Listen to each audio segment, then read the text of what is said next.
And we're back with another episode of The Scale of Fate. I'm doing an edit real quick. Perfect. Perfection. Awesome. So last session, 2 weeks ago, week ago, 2 weeks ago, I can't remember. You all went into the mountains of Almoria, heading westward into uncharted territory for most of you. Calder, who isn't here at the moment, had a few visions and seemed to have been leading the party along, not sharing the information with anyone else on what he was seeing, but simply kind of choosing which route everyone would take.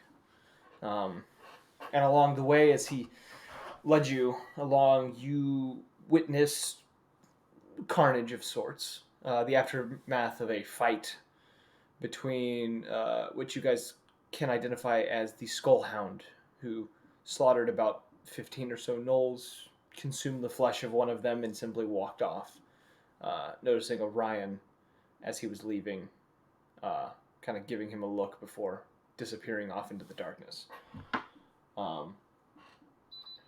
And upon you all reaching the edge of a mountain at the end of the last session with a silver tower somewhere upon it, and the strange aura of the place causing a sort of nauseating sensation to those who seem to be failing the checks in order to withstand it. And rested for the night before, at the end of the session. To start this session, we'll actually have, starting with Umlik, the member who left and came back. Been on a long quest. Umlik, after several weeks of traveling and going about, you begin exploring this mountain, trying to understand what possibly could be causing this odd sensation you're getting. You're usually a pretty good navigator, and this place seems to cause your ability to track and kind of navigate through it a bit hazy at times, but you still found your way to exactly where you wanted to be. And as you were traveling, you noticed as the day began, you kind of started early and began heading just in a direction towards this mountainside. You noticed this this kind of opaque dome of sorts, kind of on a ledge along this mountainside. That doesn't seem natural in any kind of way. But there is a dome of sorts. As like the sun is coming up, you do notice this dome. Also, you can just call me Locke, by the way. Okay. Yeah. Call you Locke. So you said there's this dome? Yeah, there's like an odd, opaque, kind of grayish dome that is kind of like on this platform. Okay. Can I roll like a perception check, see if I see anything? Yeah, sure. Let's roll a perception check. Yeah, that works. Nat 20. Nat 20. 27. Wow. You do Oh, hear. there goes all my luck. Yeah, you do hear within this dome. You do hear breathing, and you do hear murmuring of individuals who seem to be resting, or at least the sound of. You would recognize it as the sound of people who are resting. Okay. In your long travel, you'd be able to identify such a sound. All right. I'm gonna roll to stealth and to try to approach. Is that cool? Yeah. 15. Okay. Jump to the rest of the party. You all begin to stir from your long night. I'll look at everyone's passive perceptions here, just to get an idea of exactly what would be what people would notice. Mine's a 13. 13. Well, that makes it easy on me. Mine's 20. Damn, I forgot you have a high one. All right. I'm gonna noticing that I don't that like I didn't really perform as well as like, I didn't stealth as well. I'm actually gonna use oh fuck, where is it? I'm gonna use Nature's Veil to magically become invisible, along with any equipment, just to make sure that I really can't be seen. Okay. Um, Nature's Yoten. Veil, by the way, or sorry, Nature's Veil is the that's the like Ranger extended. Yeah. Okay, cool. I just wanted to make sure that you remembered. Yeah, the feature you have, right? Yeah, oh yeah. They're like making Rangers not poopy. Yeah. The things that make you actually a plausible Yeah, character. literally. So I'm a magically stealth, so it just How long does that last? Does it say? Oh, I until it don't starts. exactly know. It's the start of your next turn, so it's like 6 seconds of just invisibility. Oh, is it just 6 seconds? Yeah, Oh, it's at the start. It's uh clerics that are trickster's domain have the same yeah. ability where they If can it's just just 6 seconds, then I just won't use it. I'll yeah. just stealth. So Yoten would have been the only one to uh, notice a kind of Oh cloak. wait, I need to. Sorry, I also need to roll a stealth. So I've got my wolf with me. Sorry, I know I keep interrupting. I need to roll a stealth check for him too. Sorry, continue. Yes, you notice an individual kind of creeping towards the dome as you know that the timer is running out. Oh my god, there's an ant on my table. What the hell? Give me a moment. Hey, give me a sec. I got I'll be right attacked by a cow ant. Give me a minute. Oh, well, you noted. Well, he's gone now. he, he rolled a 23 by the way. My wolf. Your wolf is a lot stealthier than you. Yeah, he's got a +8. Actually, he's got a +8. I got a +13. I rolled a 2 by the way. So Wow. All right. Yotan, you do notice a cloaked figure who seems somewhat familiar to you, kind of approaching the dome, kind of looking curiously at it. Um, Is it Aurora? it is not.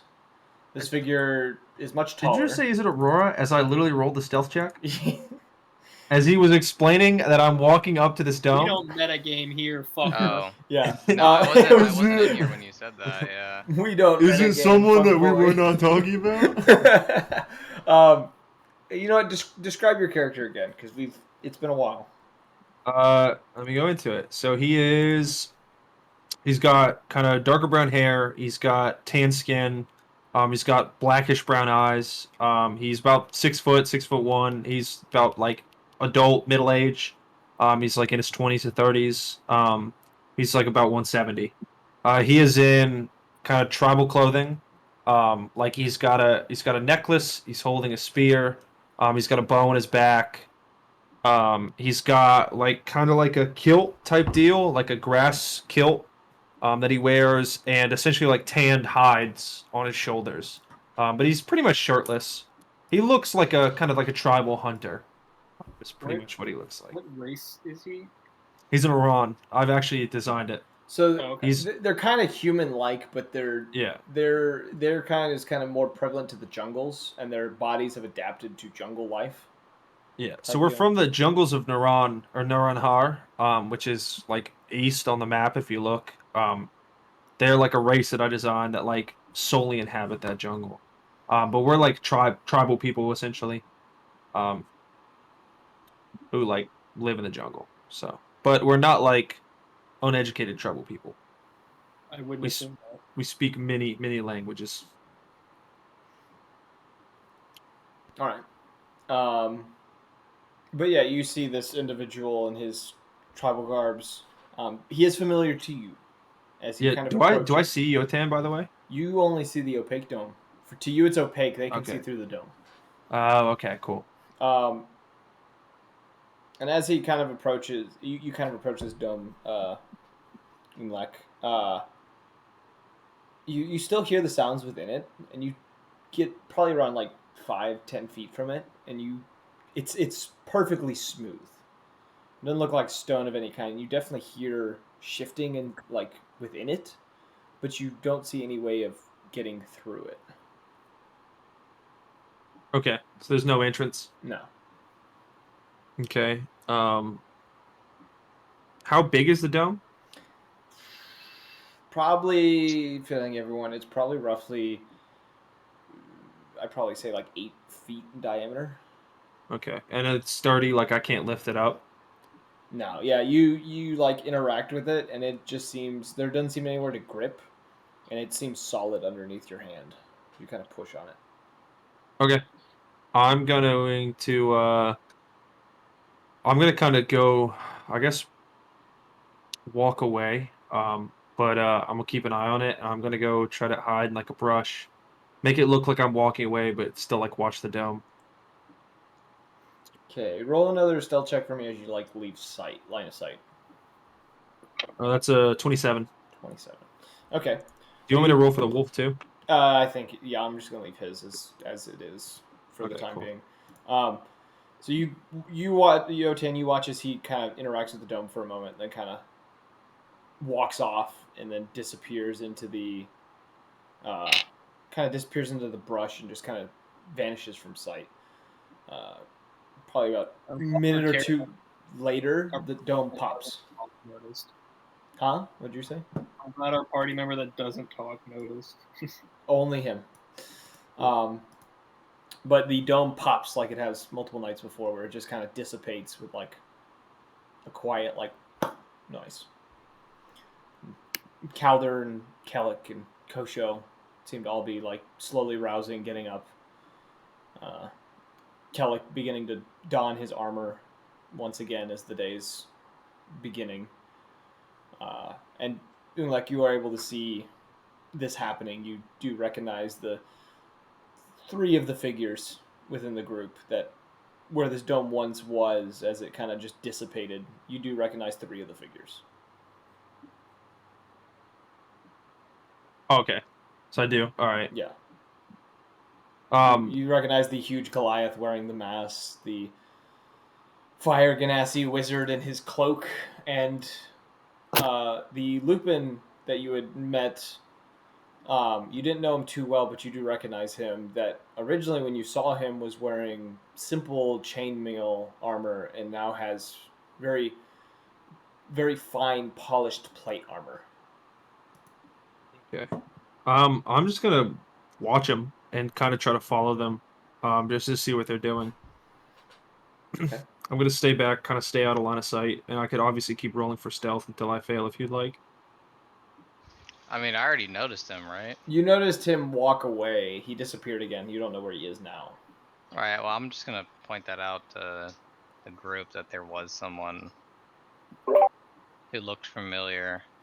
Can you speak or are you mute? He's He's mute, but they've kind of learned how to understand simple cues Okay. from him. Very poor. Okay, can I, because since I'm kind of watching, can I perceive that he's like pointing out that there was somebody out there? Roll a. What check would this be? I would say investigation or insight. Okay, I'll do insight. Actually, investigation. That's a 24. 24. Mm-hmm. You get the idea that he seems to be telling them that yes, you were around and that he did notice you. Okay, I'm just gonna wait until I don't know. I'm just gonna wait to see what they do. Is there anything anyone else wants to say like during this time after finding this out? Kyler kind of shrugs it off and just doesn't So think anything we, of it. we get the understanding that there was someone around, right? Yeah. I'm going to panically make an investigation check. It's panically disadvantage. Oh, why is it disadvantage? If you're panicking about it, it's disadvantage. Okay, well, no, I'm not panicking, but I'm the only one that saw the skull Oh, guy. okay. Yeah, roll it then. Yeah, roll it normally. Sorry. No, I now understand. You are not in a panic, but kind of paranoid. Yeah, paranoid, yeah. That's a nat 20. Looking about, you do see signs of. Actually, you would see multiple things. You do see footprints, kind of within the dirt, in the stone that are barely visible, but they appear to be.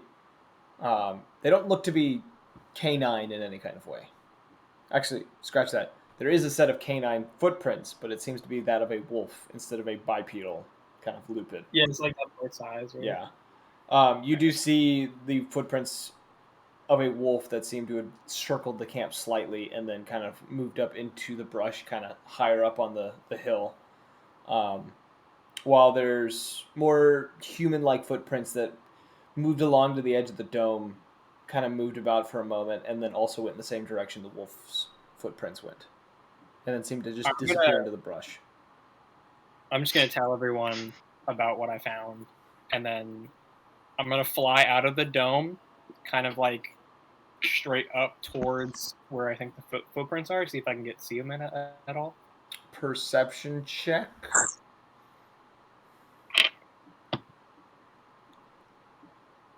It's a 15. You don't see where they went. You do see kind of like a path of which they would have entered, like this kind of brush and stone, but like after a certain point, they seem to just vanish. You don't know where they go after that. Can I cast a cantrip real fast? Sure. Alright, I'm just gonna cast Magic Stone, just so I can prepare to have those stones ready. Okay. It counts as a bonus action, so it's just whatever. Yeah, so you just grab a hold of some stones from your pocket and do that. Because I know you've been collecting stones. It's like 3 at max. So, Yeah. Which is a little low, but whatever. Yeah. So you do that. The rest of the party preparing themselves for the day. Kellic kind of turning to you as you kind of come back and just says, "I wouldn't think anything of it." It was probably just a wild animal, but when I was scouting last night, guys, I saw something a little concerning, so I wanted to make sure it wasn't that. But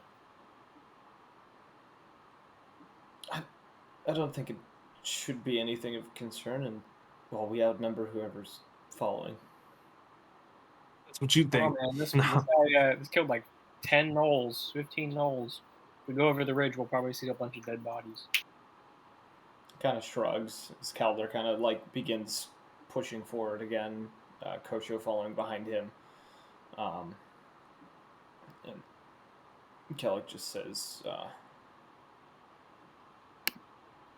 I guess we'll keep an eye out. It should be an issue, though. Hopefully. And he kind of puts his glaive on his back and begins to trek after Calder.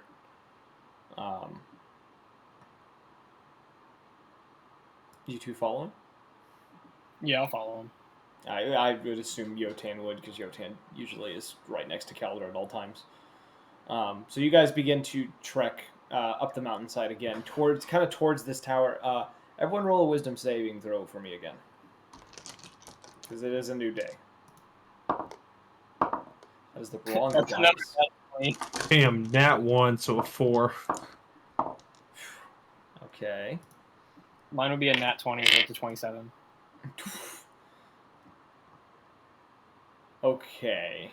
And I'll roll for Calder, which I think Calder does pass that check. Yes, Calder passes, and Kosho also passes. And Kellic passes. Wow. The two who aren't here in the NPC pass this time. That's kind of crazy. Okay. Yotan is immune to this, so Yotan doesn't experience anything. Umlik, you do get this nauseated feeling coming over you, though, as you do begin to kind of follow the others who seem to be moving up this mountainside. Yeah, I think he's the only one who failed. Everyone else passed. The rest of you,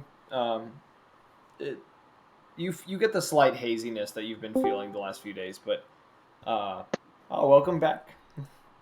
Yes. Nice. You all though feel the slight haze from whatever effect is in the air, but it's not affecting you in a way that kind of reduces your ability to track or navigate in any kind of way. So you all are moving forward towards this mountaintop. Oh God, what is happening? Chris, your mic. I'm on the phone. I'm in the middle of Milwaukee City. Oh. I'm downtown on the phone, walking to my hotel. I see we're in the middle of a very I don't know climactic moment. So should I just mute myself or? You can't. Yeah. There's not really anything going on. You guys woke up and there's the same effects that you had been experiencing the days before of the nauseating feeling that's kind of reducing your ability to navigate is coming over Okay. people again. So, um, All right, understandable. yeah, Am I able to use any of my effects or to you counteract it or? you passed it. I rolled for you. You passed. Oh, splendid. Understandable. All right then. Well, continue. Yes. So you guys begin traveling upward. I'm gonna roll for Calder to see if he can navigate up this mountain pretty well. He rolled. Can I roll check. survival? You can roll survival to help him. Actually, I'll let you roll twice. I'll let you roll with advantage so that you two are working together to go up this path. 15 and a 9, so 15. 15. All right, yeah. You God, I got a +7. Let me tell you. you begin. You kind of move up this mountain, and a few hours pass as you all are climbing up this mountain, and there's a. You almost get the sensation of like not making any progress at one point, where as you are climbing this mountain, you find yourselves almost feeling further and further away from the peak. Each time that you are getting closer, or what you would think would be getting closer, the tower that's at the peak of this mountain seems to be getting further and further away. And you just never feel like you're making progress for the longest time before And I would notice this. Hmm? And I would notice this. You would notice this. All of you would kind of get this the sensation, including Umlek, who's kind of pursuing. And after a while, though, like after about 2 or 3 hours of this happening, you kind of pause at one point. You and Cal are kind of looking about before you notice there's a very well hidden path off to the side that seems to almost be hidden by a form of illusion that would be very easy to miss. Because the roll was you actually just hit high enough to notice this. And upon hitting this path, you find a very well maintained kind of mountain pass that seems to carve along the edge of this mountain that seems to be surrounded by large stones and kind of brush and other things that seem to make it really easy to hide it. And as you all are traveling along this pass, kind of enter this area and kind of begin traveling along it, you find yourselves approaching, after a while of walking this pass, you find yourselves approaching this iron cast door upon a very small set of stairs. The door itself is slightly ajar. And there does seem to be light within the chamber beyond it, and you do hear a few voices talking to one another within, as you kind of see this cast iron door. Or I guess is the locking mechanism or any like is there any like mechanical interface that shows how to interact with that door or how to open that door? It seems to be a very simple, like lock mechanism, like a kind of a handle that you would turn with a very large key slot within it. The door is slightly open though, so it doesn't seem to be locked, as it is not closed. Is there writing? There's no writing on it. Okay. You also notice that upon getting to this door, that sensation of kind of like the cloudy headedness that you were getting, it's gone. You no longer feel nauseated in any way.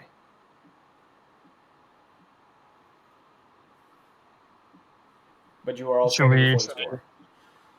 Let's see. Well, can I try to roll stealth and eavesdrop on the individuals? Yes.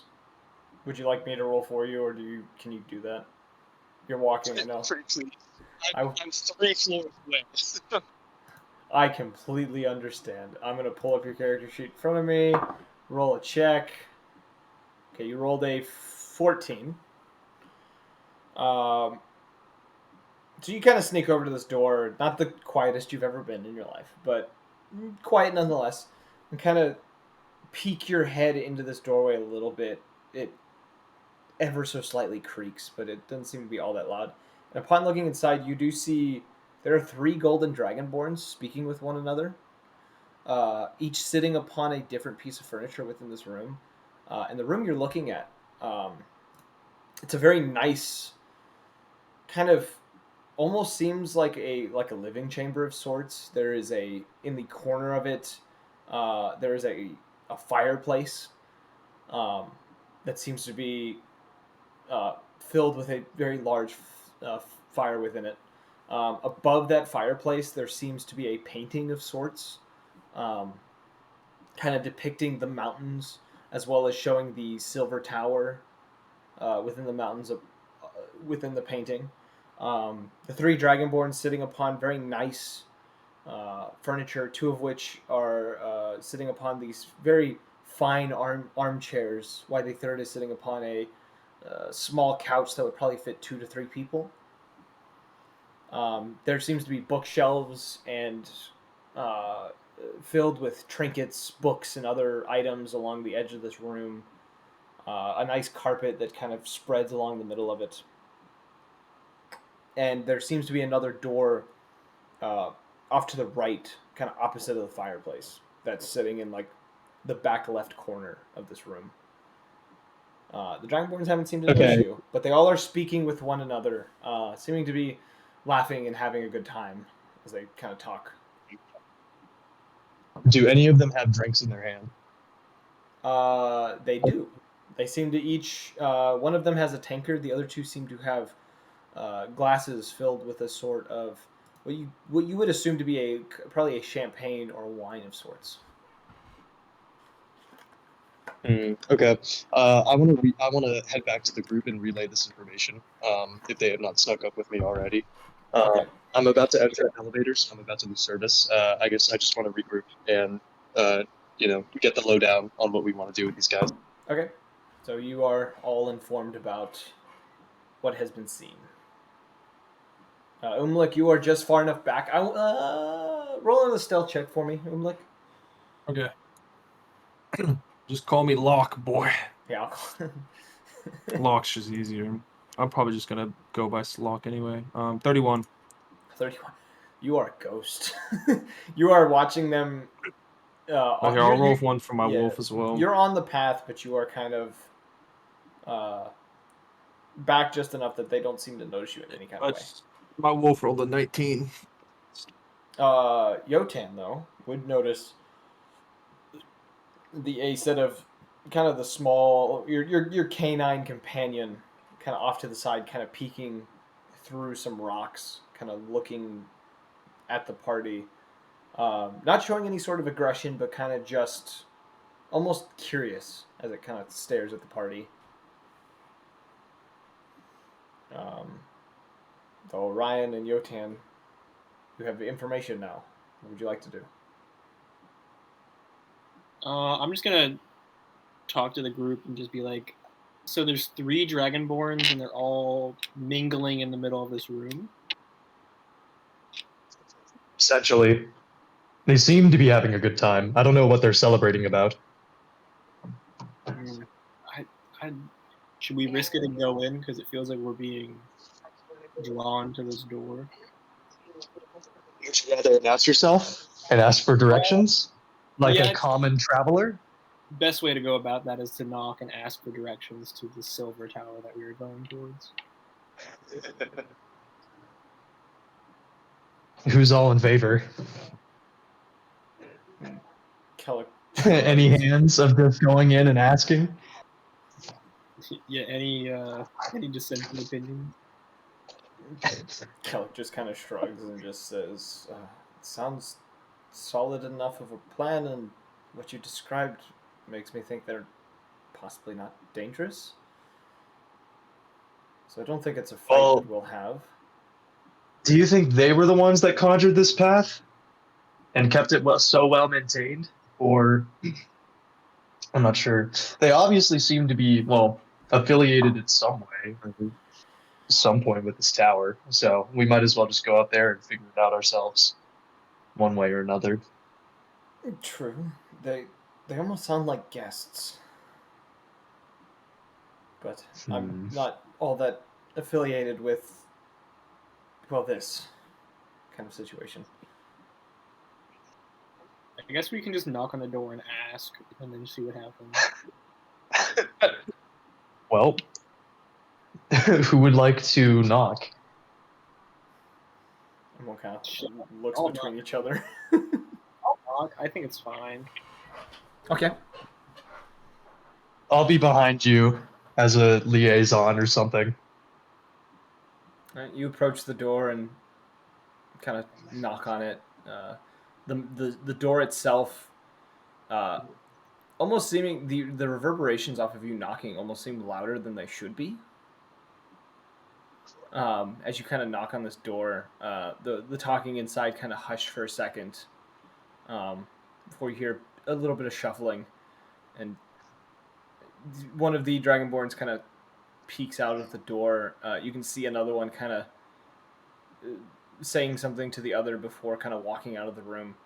He says, can I help you all?" Yeah. We were just walking by, and we seem to be a bit lost. We're trying to get to this silver tower we see on the hilltop, and we just seem to be going in circles. So if you have any directions, that would be very helpful. I personally don't know anything about that tower. Would you like to come in? And he kind of pushes the door open a little more and kind of does a gesture for the space. You do see kind of moments after him saying that the other Dragonborn returning with a fourth Dragonborn, which I think most of you would recognize. I think everyone but Does it happen to be a silver dragonborn? no. It is another gold Dragonborn. I think you were all involved in the situation.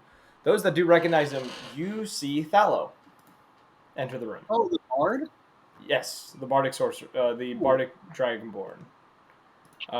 He enters the room, smiling a bit as he has a lute in one of his hands, a golden one at that, similar to the golden viol that Kellic had acquired at some point,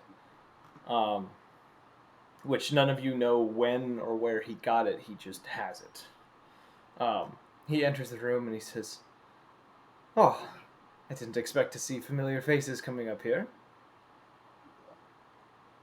I honestly wasn't expecting you either. We were just on our way to the silver tower we saw on the mountaintops and got a bit lost. Just looking for directions. Oh, then you must be looking for Agrog. Oh, that's his tower? Yes. And this is Oh.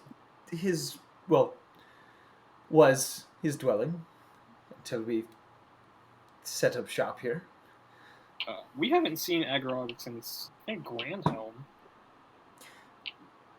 He's been Grandhelm. sulking a little bit.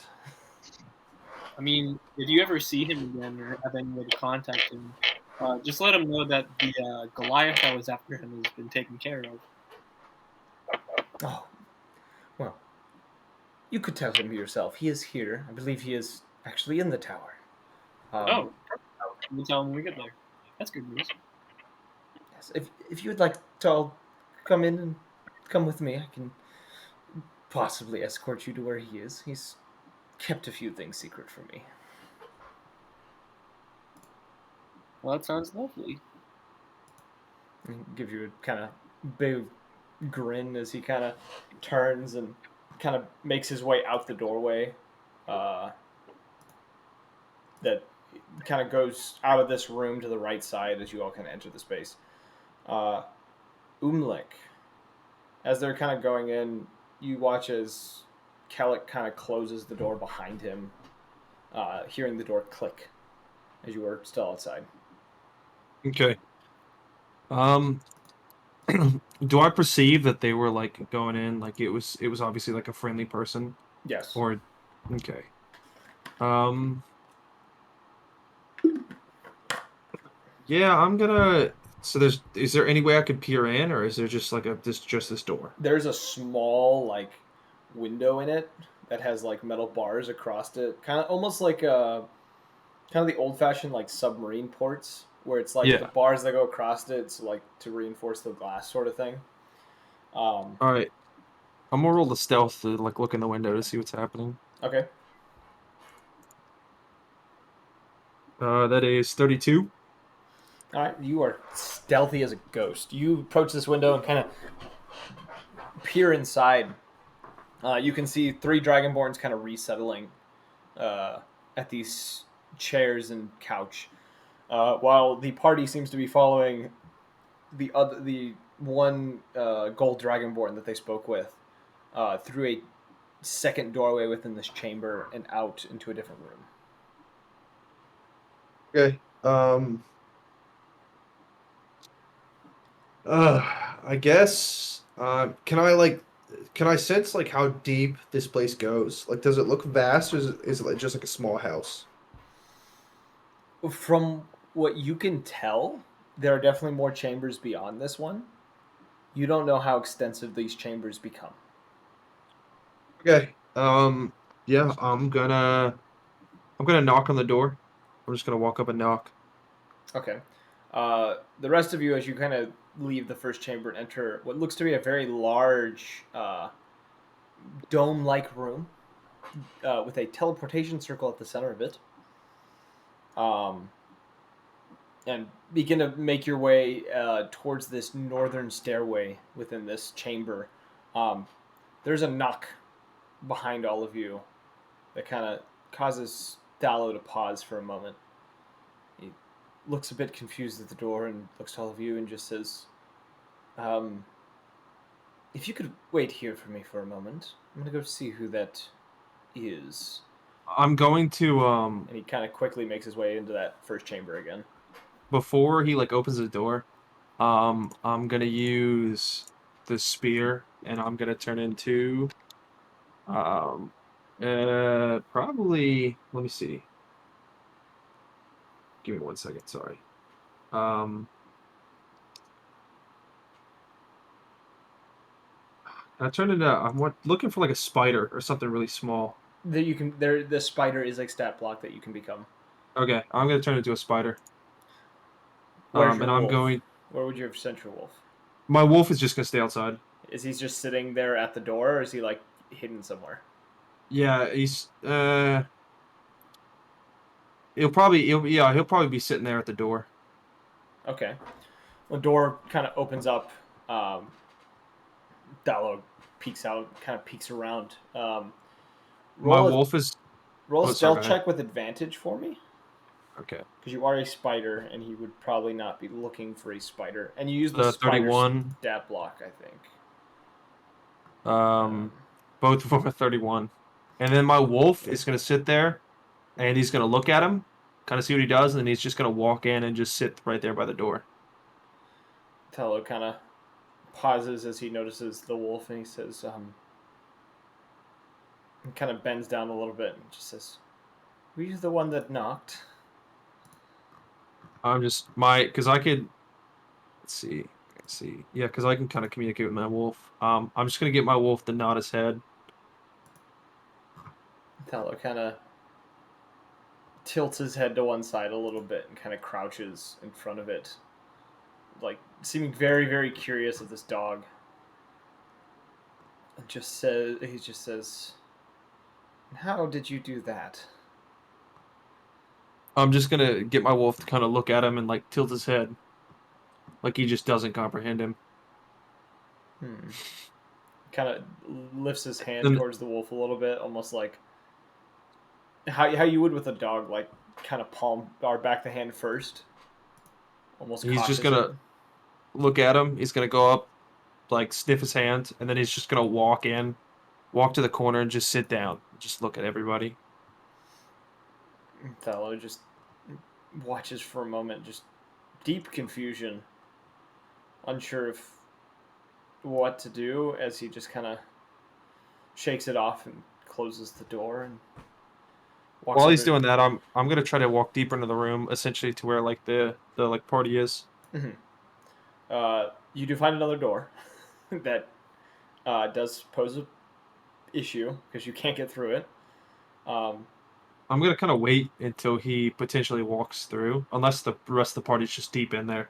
They're just in the next room. But Okay. um, Um, you watch as he goes over to the three dragonborns and leans over to one of them. What languages do you speak? that's a good question. Let me see. I speak Celestial, Common. Oh, where are my languages? God damn it! Come on. Abyssal, Common, Celestial. Oh wait, oh it's over here. I'm retarded. Abyssal, yeah, Abyssal, Common, and Celestial. Okay.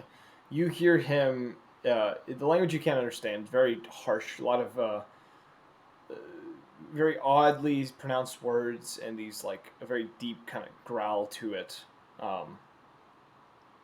As he speaks to one of them before they kind of nod to him, and he stands up and heads to the door, kind of pushing through it. Are you just walking through the door, like walking like along the ceiling Yeah. through the door? Okay. Yeah, and You I'm gonna see- get my wolf. I'm gonna get my wolf to follow as well. Okay. He pushes through. The wolf kind of. The rest of the party you see as Thallow kind of re-enters the room. This wolf kind of not quite darts, but kind of quickly scurries into the room behind him. And he kind of glances back a little confused as he uh, shakes his head again, looks back to all of you, and says, I apologize for the wait.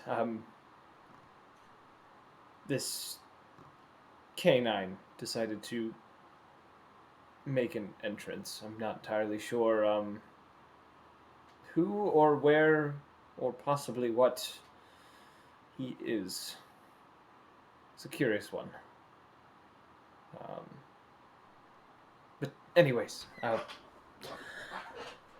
let's not keep, well, Agrog waiting, but he doesn't know. So let's go see Agrog, shall we? And kind of gives a smile again, kind of shaking off any confusion that he was having. Begins to take point again as he leads you guys through this northern doorway.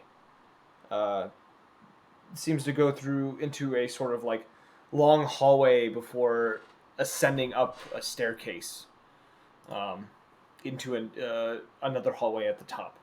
As you guys kind of reach this upper hallway, you do see a few other golden dragonborns kind of moving about, entering these side chambers. There seems to be two large side chambers within this area.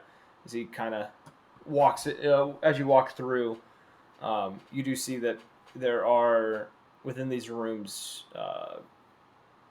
beds and belongings and other things that it seems that these dragonborns have kind of taken this facility of sorts or this kind of underground area and have turned it into a living quarters of sorts. And upon reaching the end of this hallway, you find yourselves in a very large, almost what you would consider almost like a dining hall of sorts. Several long tables. You notice that in the kind of the center of the room, there's been this makeshift stage that has been kind of set up.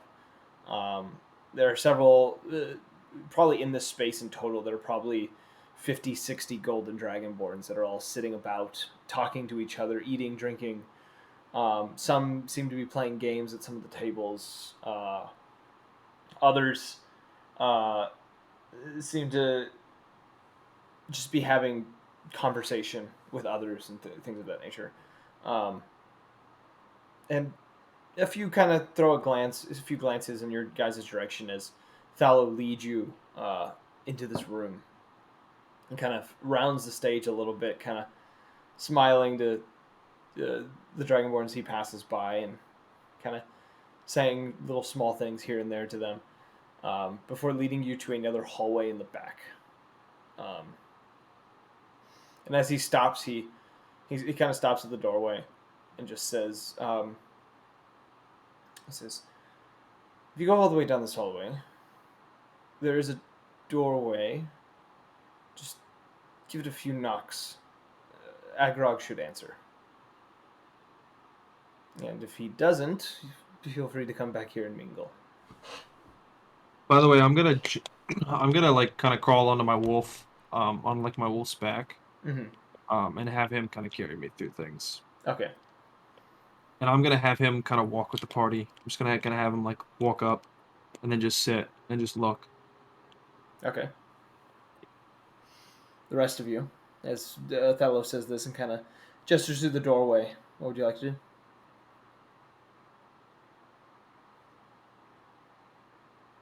You're all muted, by the way.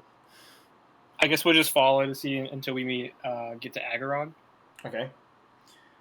You enter this hallway, very similar to the previous hallway, but at the end of it, there's a silver door that seemingly has, along the edge of the door, it almost seems to be producing this kind of frosty haze to it.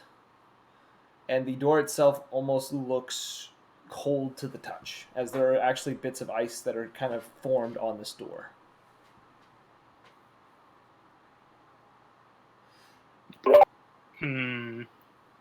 Is it like bad to touch?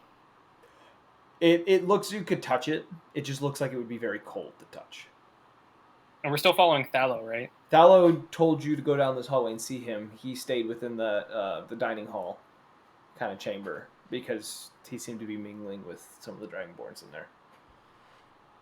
Which, I guess, as a note as well, you would have all noticed this. The Dragonborns you've been seeing look very, very similar to him, as if almost related. And it would be a hard thing to notice. Like, this would be very easy to tell that these seem, they all seem to be related in some way, shape, or form. I guess we'll knock on this door and see if we can. Hey, I don't know if you're in there. You knock, the ice on it, some of the ice actually cracking on the door for a moment before some of it chipping off, other pieces kind of reforming or kind of expanding in their spot.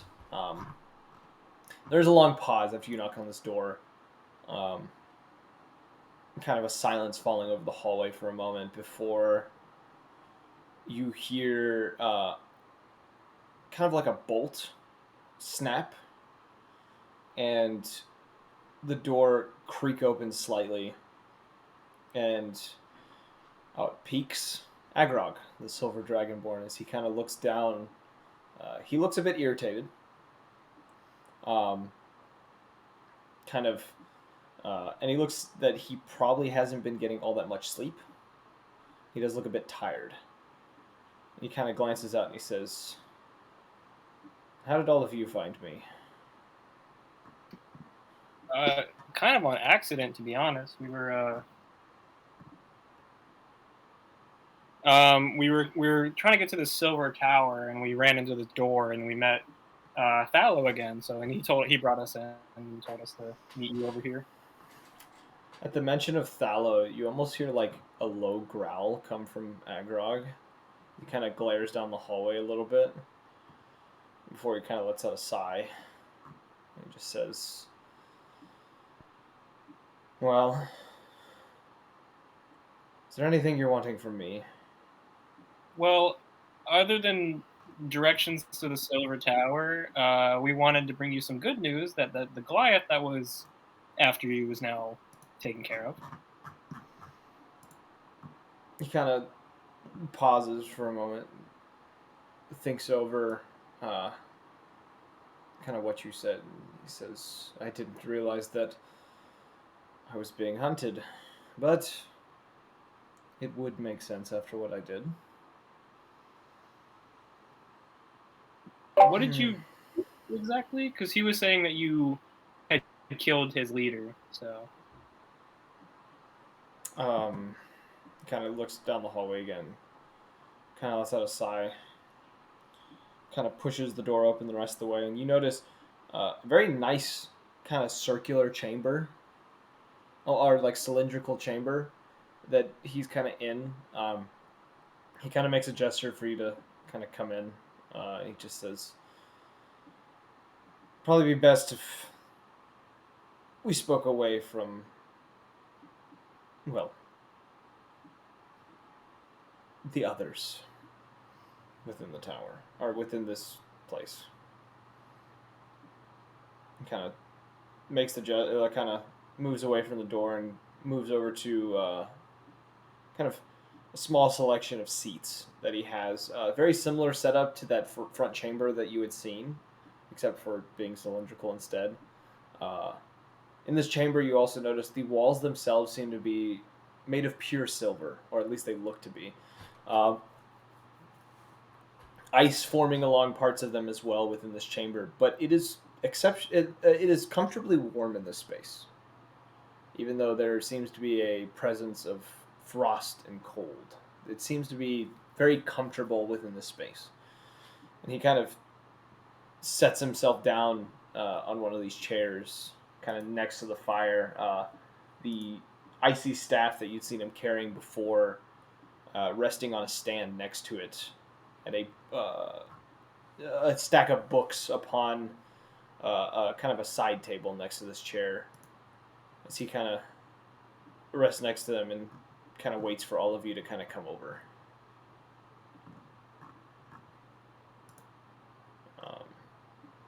I'm gonna have the wolf walk over with them. Oh, hello. We lost a man. I don't know what happened. I don't know either. His internet might have gone out. Yeah, I'm gonna have the wolf walk with them whenever they go in. Okay. The others, I guess, you all kind of move forward a little bit. Kind of Kellic closing the door behind all of you once again. He kind of positions himself off to the side, kind of unsure of kind of how to present himself in this kind of situation. And as you all kind of sit down and get comfortable, Agrog kind of looks over all of you, almost seeming to be doing a little bit of debating in his head as he's talking. He says, it's a difficult explanation on what I did. I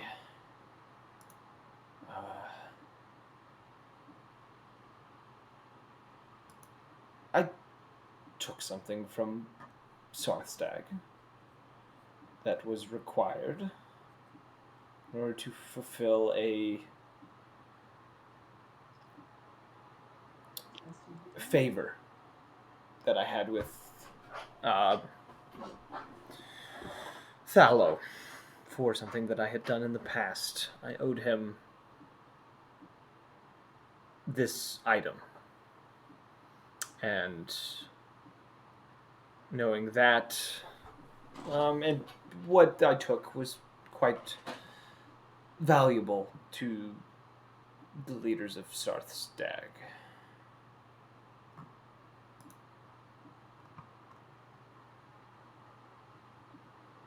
But,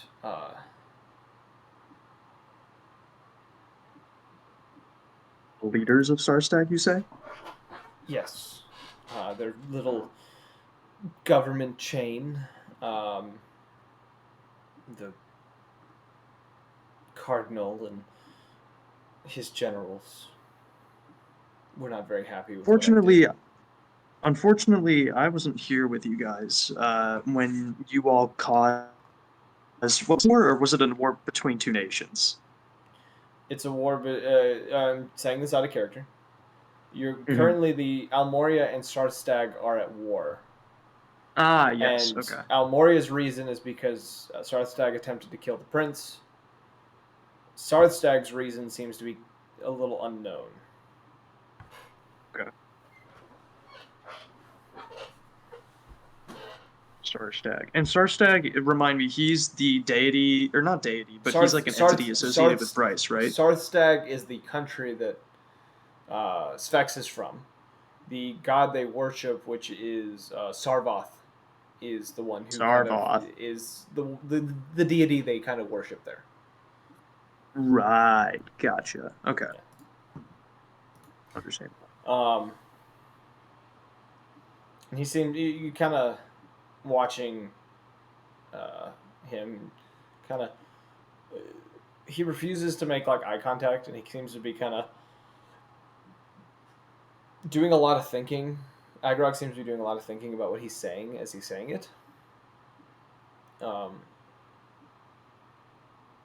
But and then he kind of wraps it up with, because of what I did, it's the reason I've been off of everyone's radar.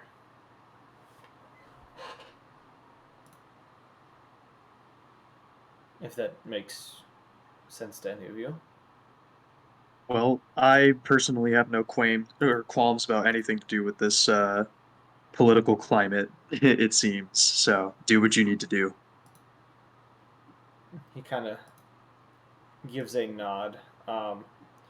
If we run into any more stragglers, then you'll know what happens. I want everyone to roll an insight check for me. Okay.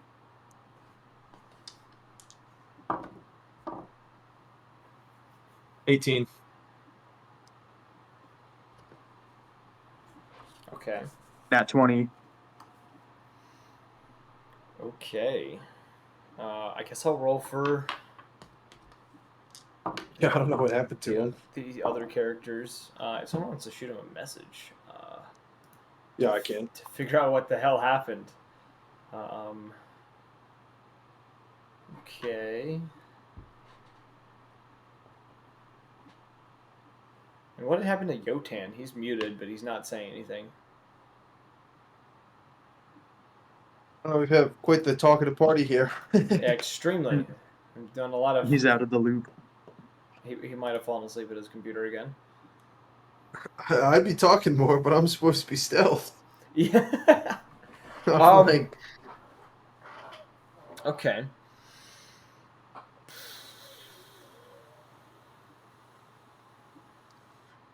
Umlik. yes.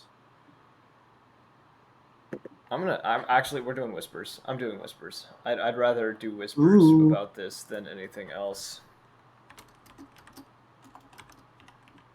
You gotta call me Locke. It's Lock. so much Sorry, easier. Lock. You're fine. There Oh, we there he go. is. He's back.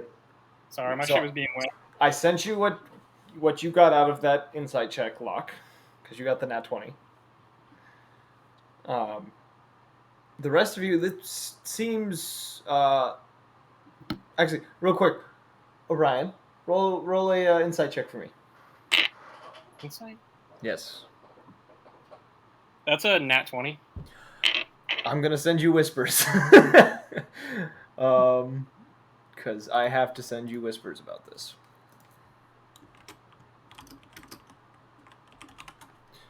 For the rest of you though, like what he's saying about like all this, it seems very authentic.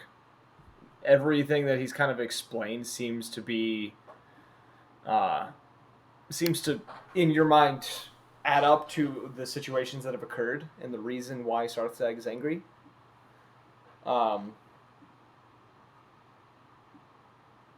And blanking out on my words here.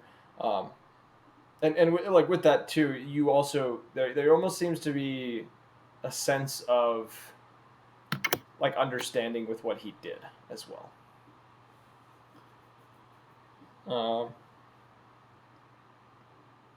But he's kind of sitting there quietly now as he kind of looks between all of you.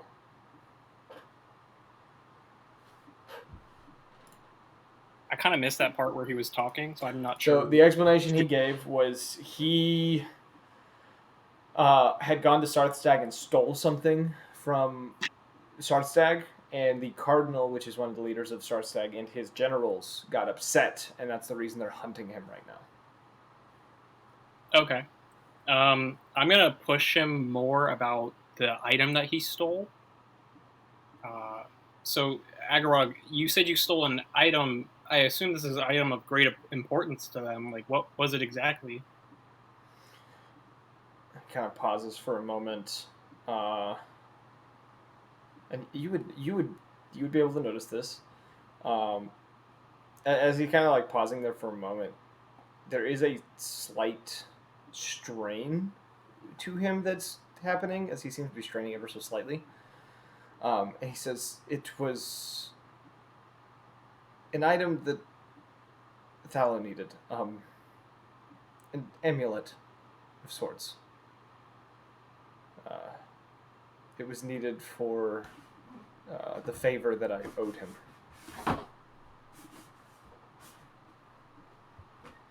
What are the details of this favor? Pauses again a little bit. Kind of shifts his hands kind of awkwardly for a moment. Just says, it was to help establish his clan again. Your clan? His. And kind of gestures towards the door. Those you saw outside of this. Yeah, I tower. was wondering if there was some funky family reunion going on or whatnot. I didn't know you had a large family like this. It's not my family. My Okay. clan disappeared a long time ago. There's only a handful of us left. Sorry to hear that. He kind of shrugs and he says, I didn't really know many of them myself anyways.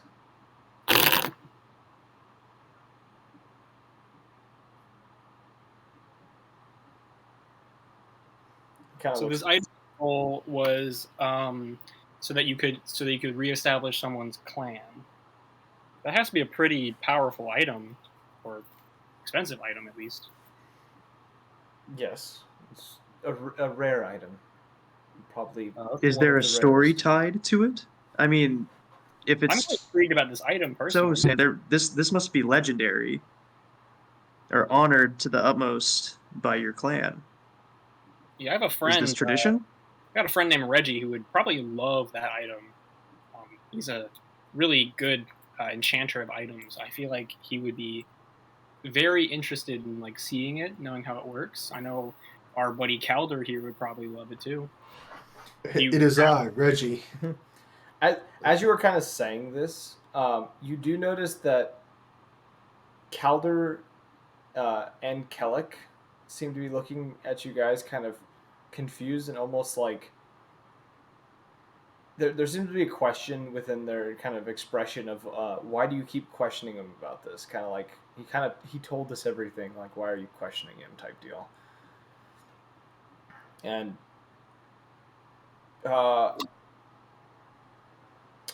would say, due to your insight, both of yours insight, Orion, you do notice there's a slight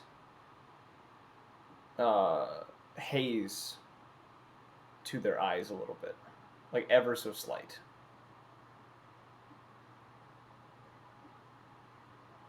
Well, yeah, I'm just a fairly curious person. If this is a bad subject, I can avoid it. Who noticed? Wait, who specifically noticed the Orion haziness? would notice. Okay. You also would notice it in Kosho's eyes a little bit too. As you kind of like look between each person, you do notice like the slight haze. I don't want to be so looking slight. at anybody. I don't want to trigger my freaking what's it called? Haunted background? Yeah, I don't want to trigger that, so I'm just gonna not look at anybody. That, so it's, I don't think I've procced that a single time in this campaign, actually. I will send you another whisper because you would know what this is.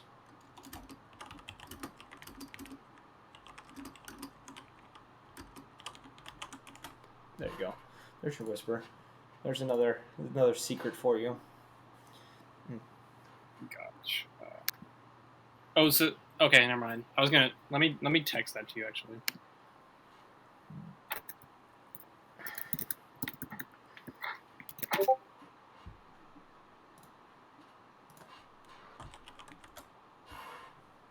All right. Okay. Bug. Gotcha. Okay. Whispers are fun. I enjoy whispers. Yeah, 'cause I don't want to come out and say it, but Yeah, this would be a situation that if I didn't do whispers, it would not be authentic. yeah. But he kind of after like the explanation kind of goes quiet for a moment, and you do notice kind of he's racing through thoughts, kind of seeming to be thinking about something rather heavily. Oh, I do seem a bit odd though. You said that you didn't know people were after you, but then you just said that you knew the Sarstag generals are after you. Do you know if this Goliath was one of their generals? I don't think it would have been one of the generals. It's Do probably one you of have their. their Hmm? generals? You happen to know their generals, or maybe some of their immediate underlings? I've never met them, and have only We heard. may have just caused a power shift by I accident. What we're saying. I know of the names of a few,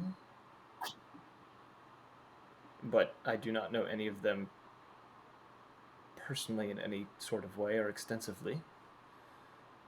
That's okay. Just wondering. You know, I'm just trying to figure out what this item of great importance is and why it's so powerful.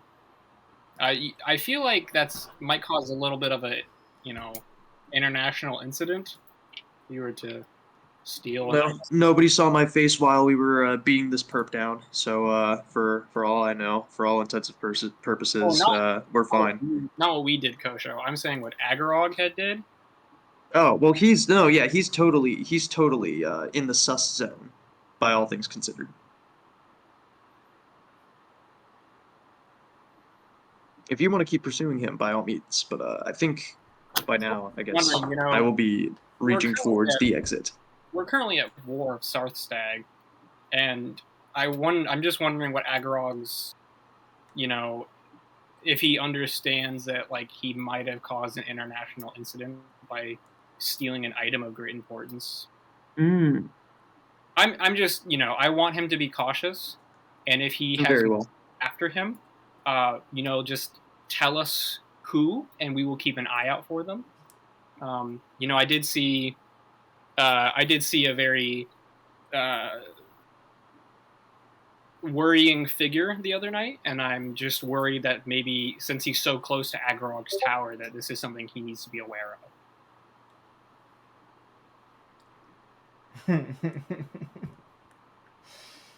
Okay. I don't know. Maybe Agrog knows who this person of interest is, but I'm just worried for his safety because this guy took out 15 gnolls and devoured them. I'm just a little worried. Agrog kind of gives you a nod. You do start noticing that uh, he has a slight. Uh, you do one of the kind of like a few of the veins around like his neck and kind of like the side of his head seem to be ever slightly bulged as he is seeming to strain more and more. And kind of clenches his jaw a little bit at what you're saying and kind of looks towards the fire for a moment. I can give you a pretty accurate description of this guy. I got a pretty good look at him while I was tailing him. He got a little close to our camp, so I was worried that for our safety, maybe maybe we got mixed up in this international incident on accident on your behalf, and we're just also worried for our skin. And if you have information for us that we might need to know, might be good for us to know. You know, What race was this individual? um, he. All right, what the fuck was he? You're talking about the Skullhound? Yeah, the Skullhound. I don't know what race he was. I'm assuming You would some identify kind him as a Lupin of- Okay, so or something I'm- similar. it was a black Lupin, yellow eyes, a skull on his face. He Looks a Agrog little shakes his head a little bit and just says, "He wouldn't be with Starstag." But you would know this individual? I've heard stories. Okay. Well, if anything, any information would be great for our knowledge. That way we, knowledge is power. Sometimes when people like keep secrets of like events, they can like kind Where of have I heard that before? Agrog kind of So- lets out a sigh and he just says, "I told your Goliath friend before you all disbanded from the prince after helping him of a curse that your friend actually had on him." Kind of pauses for a second and says, "That bloodhound curse that your Goliath friend from Swordstag had." You're talking about Specs. Yes. Yeah, we haven't seen Specs in a while. Kind of pauses for a moment, mutters something under his breath for a moment, and then just says, "The curse that he had is one of three. The other the prince had, which we managed to remove, which was the Mind Hound, which was Jericho. They all originated from a blood hunter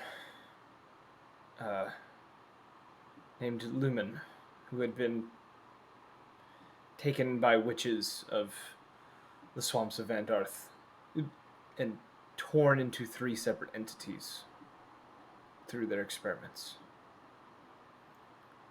These entities became the three curses that we know of as the three hounds.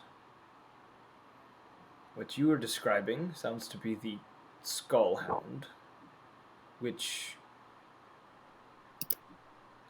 we know very little about. But the Bloodhound and the Mindhound we know a little bit more due to close close examination of them. So Jericho's one, Specs has another, and do we know who has the third? Who have you seen with the Skullhound? With the Skullhound specifically? Yes. Oh shit. Who did we see with the Skullhound? I feel like we've seen him a few times, I believe. I'm But I don't remember. I'm gonna say this out of because your character would know this. He was seen with that Aarakocra that had the vial to rid Jericho Oh, from the prince. that's right. Yeah, the Skull one was with the whole incident with Jericho and Brandhelm with an Aarakocra. That's such a wow. Okay, He clenches his. that was from way long Yeah, ago. it was a way. Shit. That's why I'm telling you because I assumed nobody remembered that. I have the notes on it. I don't have the first arc written on my Yeah. notes. He kind of clenches his jaw a little bit and just says he has nothing to do with Starstag, and that Aarakocra is most definitely not with them either, considering she helped with the issue that the Sarthagians were attempting to utilize against us. So they are a rogue motley crew of lupins and cursed individuals that are trying to wedge themselves in between this war and be warhawks to profit off of the skirmishes. Possibly. Or there's something we're not seeing. Probably the latter. Might be some under the table dealings we don't know of. Maybe someone's trying to destabilize the country. I don't really know. It is possible. You'd have more knowledge on that than we do. You have more connections than we do. We kind of just go around doing stuff, you know? I have heard nothing about this so far. Well, that's good at least. Well, do you think it would be a good action for us to take, good initiative to go after these Lupins? These cursed individuals?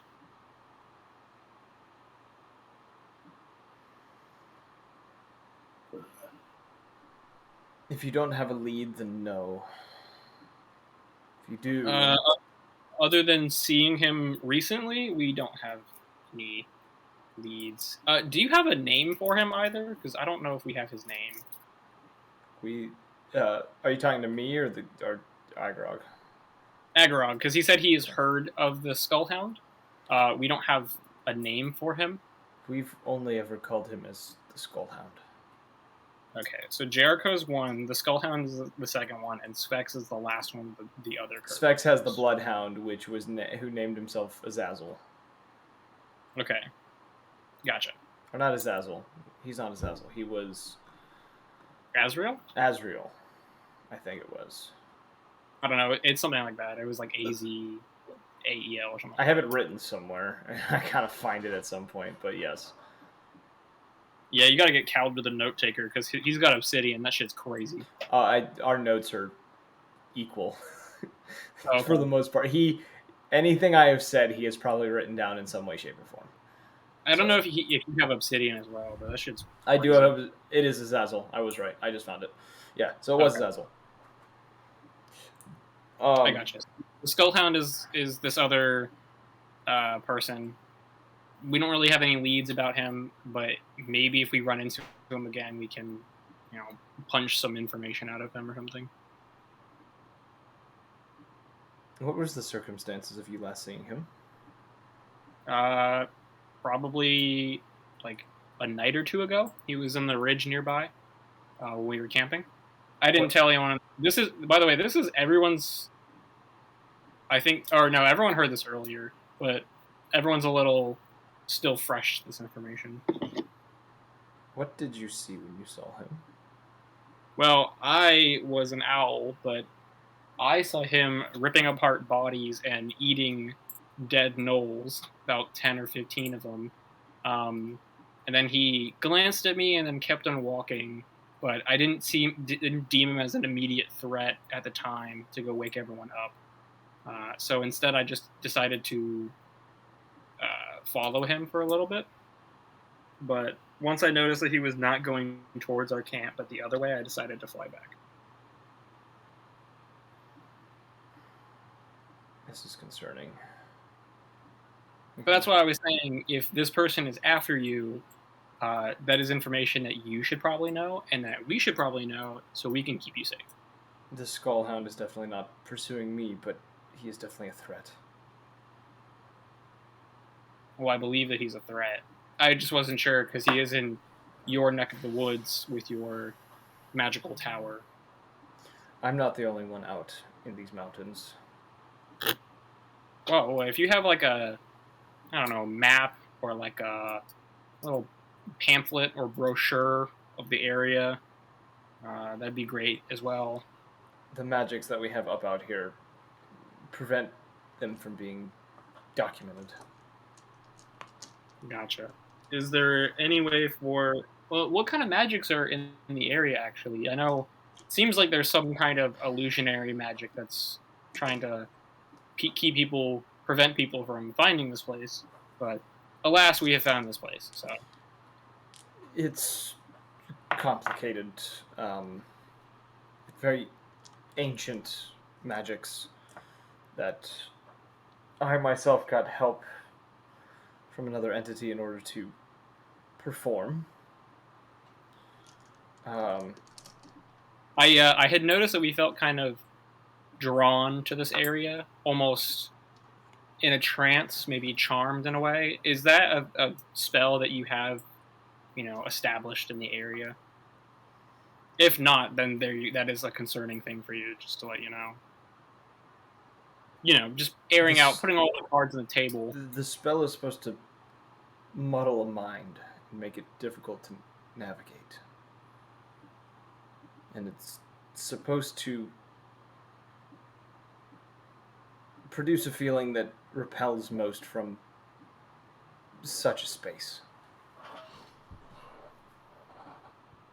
I mean, well, if we got through, I don't know, maybe that's a little concerning, but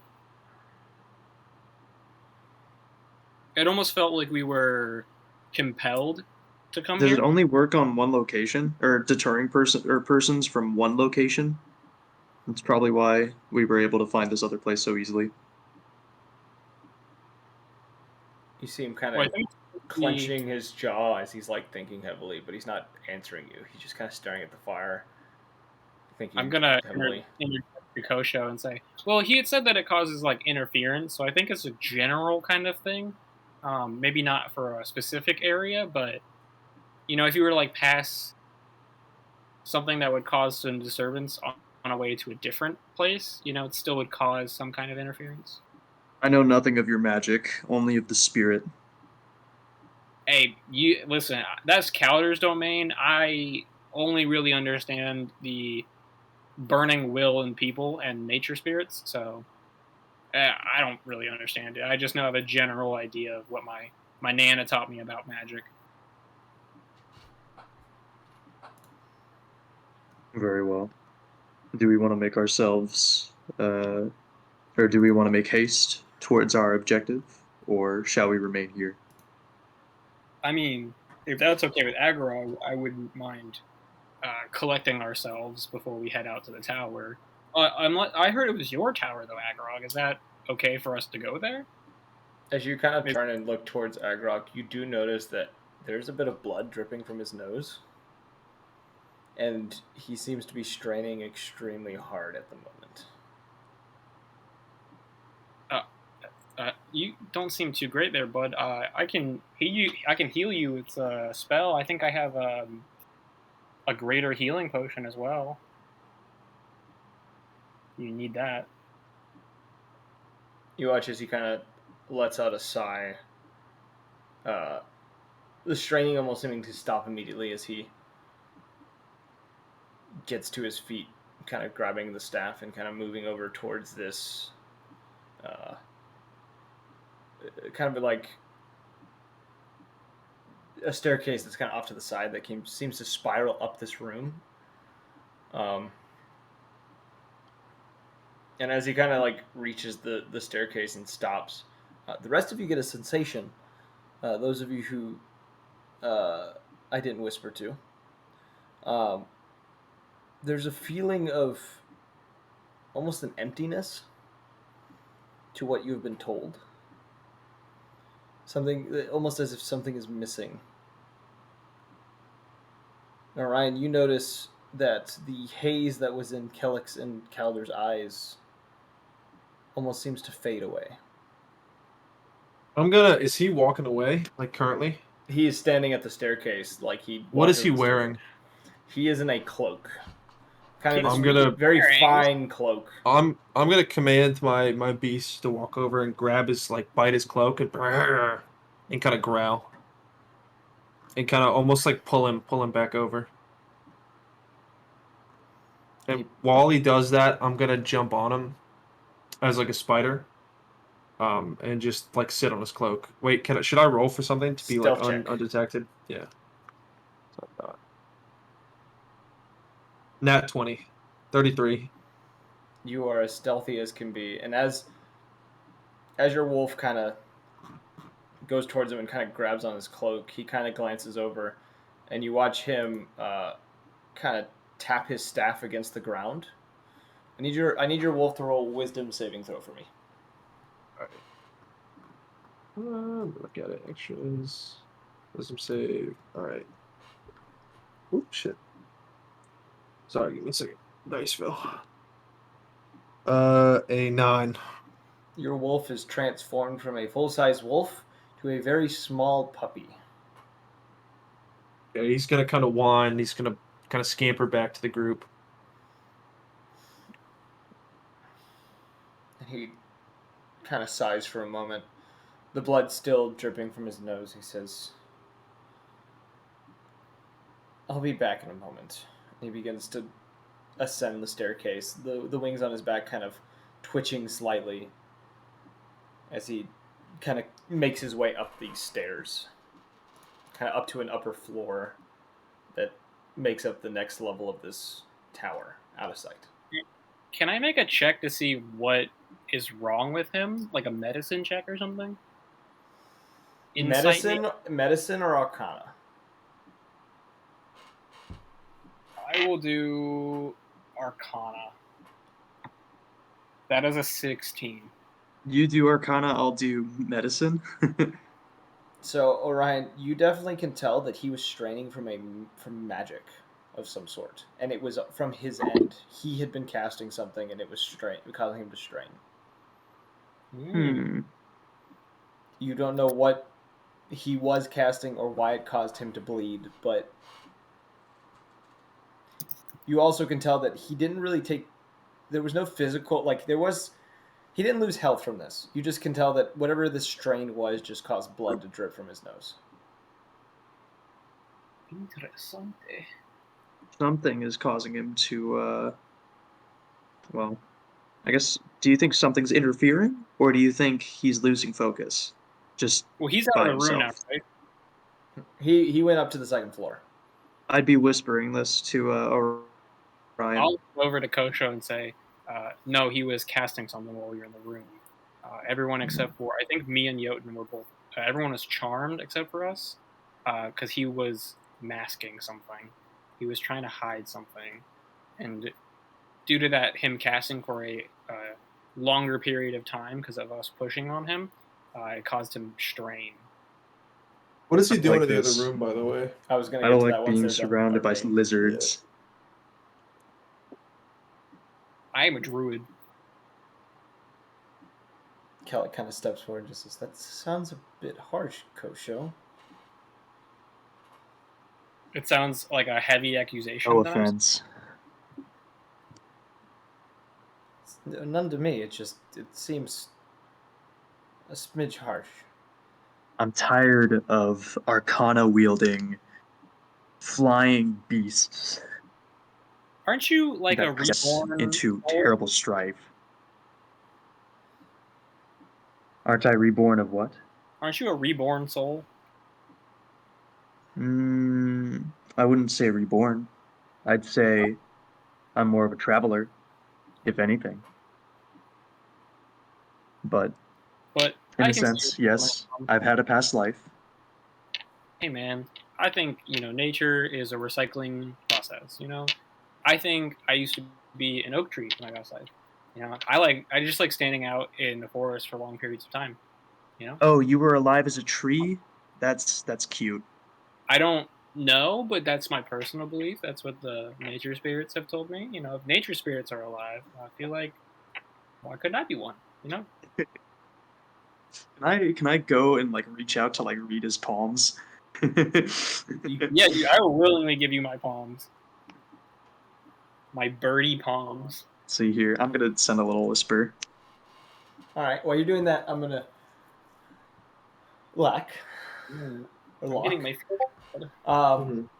You, as you are kind of clinging on to the back of Agrod's cloak, you see him kind of enter this upper chamber where there's the staircase continues to go up to another floor, but there seems to be two doorways within the chamber. You see him going towards a kind of this fine kind of wooden door that he pushes through, and it looks to be a bedchamber of sorts. And you see him sit Naked. down. No, you see him sit down in front of kind of a desk. You see there's several scrawlings upon the desk, all in various different languages that you don't read or understand.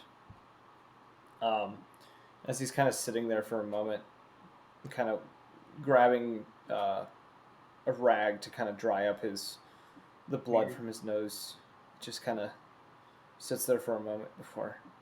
Let's be real. Agrod was reading smut. That's why his nose is bleeding. You hear him mutter under his breath. He says, "Damn it. They broke the spell." Okay. I can't tell them yet.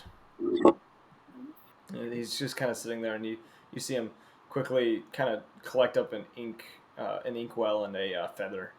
He pulls out Wait, the fresh- other fresh your family members?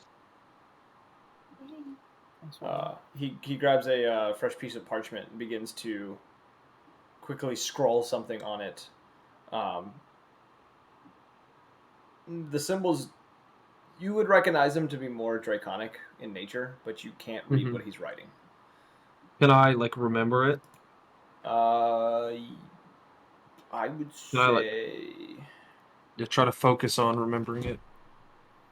I would say roll. Let's roll an intelligence, just check, and based on that would be how much of it you could remember. 14. You're okay. You're able to remember a good, decent portion of it. Not like in super depth, but you could remember some of it. Yes. So can I tell how powerful this guy is? Like just based off what's happened, like how much magic or like. Roll an Arcana check if you want to do it that way, or a survival check because technically you would be able to. You could possibly try to draw an aura off of him. I rolled a 14 for Arcana and 9 for survival. So. I think Okay. He seems fairly powerful. Okay. All right. I'm just gonna stay cleaned. Okay. And Is the rest. Sorry. Go ahead. I was gonna say, he does this for several minutes of just like sitting there writing. Okay. And looking around the room, what all is like present? I'm holding hands with Orion. I'm about to read him his past life. You guys are downstairs. He's upstairs no. in Agrog's bedchamber. You can see there is a simple bed. It looks to be partially made. Is it a king size? It is a large bed. Yeah, it is like king size bed. It does appear that only one side of the bed has been used. Oh, he gets no bitches. You also do notice that on the bed, as well as some of the there's another desk within the room on the other side, or like a table on the other side of the room, as well as a dresser or wardrobe of sorts that they look to be covered in just scrolls and parchments and various other things. The wardrobe itself is partially open. You see there are some books that are dangling out of it that seem to be resting underneath robes of various colors and types. You do also notice that there is a what looks to be a safe in the corner, kind of this black iron, very large safe that seems to be holding probably a significant number of items, as it's roughly 6-ish feet tall and like 4 feet wide, and has a very large locking mechanism on the front of it. Okay, you said it was a safe? Yes. Are there any like plants or anything I could see in the room? In this room, there do not seem to be any plants. Rip. Okay. Is there any windows in this place? In this room, there is a single small window on the far side of the room from you. Can it see outside? From what you can see, it looks to be looking over mountains. Okay. Are there any like trees or anything out there that would like be right next to the window or anything? It does not appear to be that way. Okay. This window seems to be high up somewhere. Okay. All right.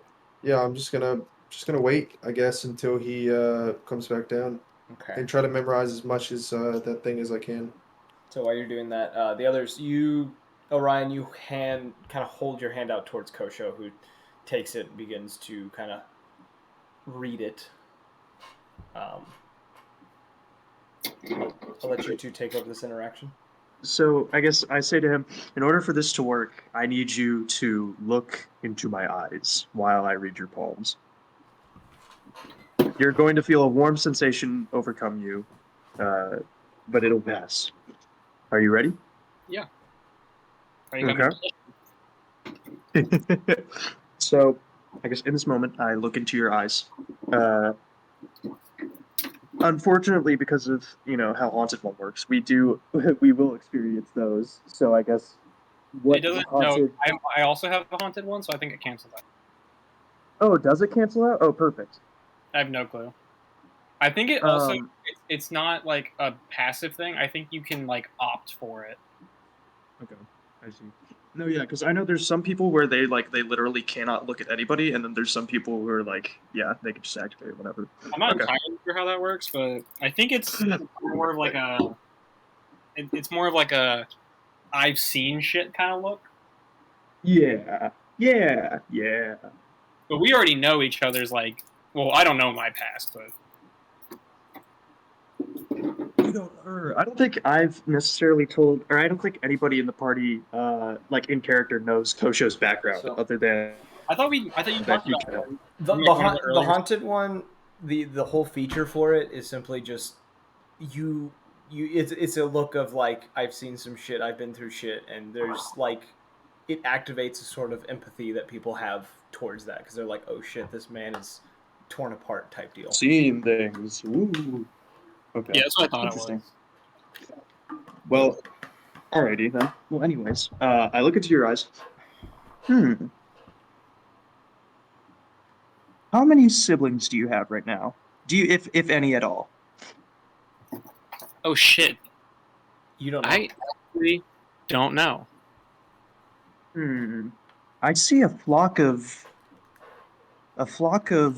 your own folk in another life, but much smaller, like chickens. And I let go of your hands. The vision is ended. That's cool. I used to be a chicken. It's not bad. You know, well, maybe I was a really good chicken. You see Kellic kind of giving a look like he seems skeptical, confused, and also thinks that you are insulting him, but he can't tell. Insulting who? Like that it's the impression that Kellic thinks that there was an insult in that vision, but he's not sure. Oh, well. He's trying to figure out whether or not that was a snide comment or not. Yeah, that's I yeah. got you. I don't think Kosha would do that to me. I mean, you wouldn't be able to tell right now. He has the mask on. Yeah, You can't see. I will blissfully swear that is fine by me. Understandable. You can't tell if he's smirking underneath the mask or if he's, if he's having a little giggle, tee hee ha ha. But for the most part, he's having a normal conversation with you. Are you still palm reading, or what's happening? No, we So you guys finish that and kind of take a few minutes, just kind of sit around unless there's more RP going on. No, No. I mean I'm good. Agrog returns several minutes later.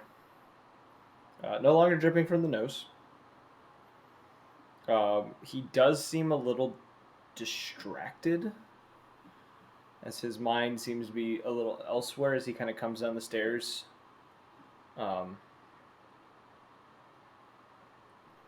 And he kind of pauses at the bottom of the stairs and kind of looks towards you specifically, Orion. It almost seems to be a you get kind of a sense of him trying to kind of look into you a little bit.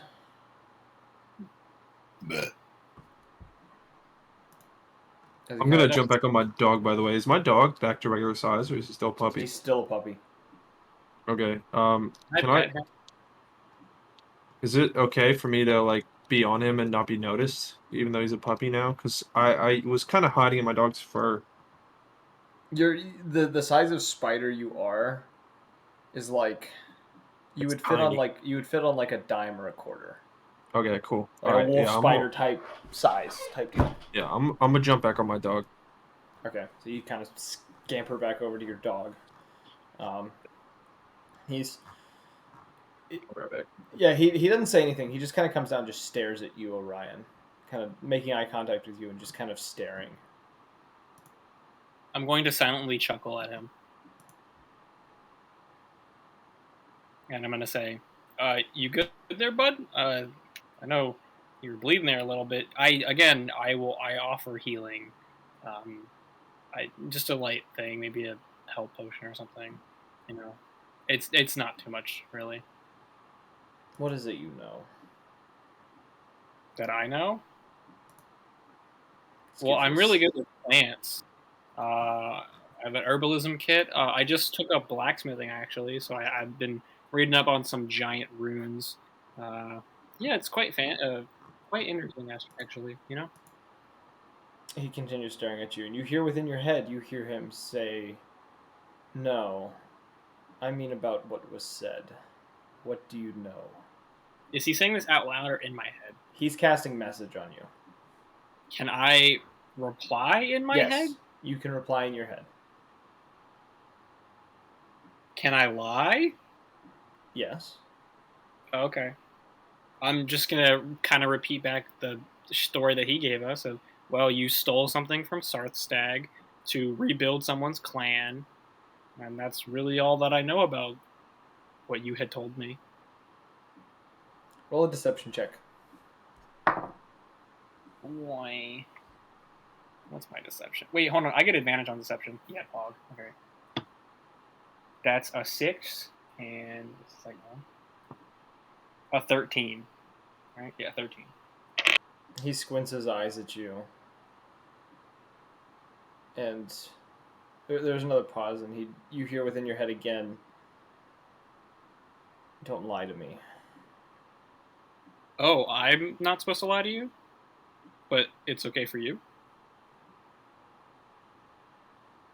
He almost almost seems to be pushed back a little bit by your words. He kind of shifts slightly. He kind of sighs again. He says this out loud. He doesn't use the message. He just says, "The truth about what has happened."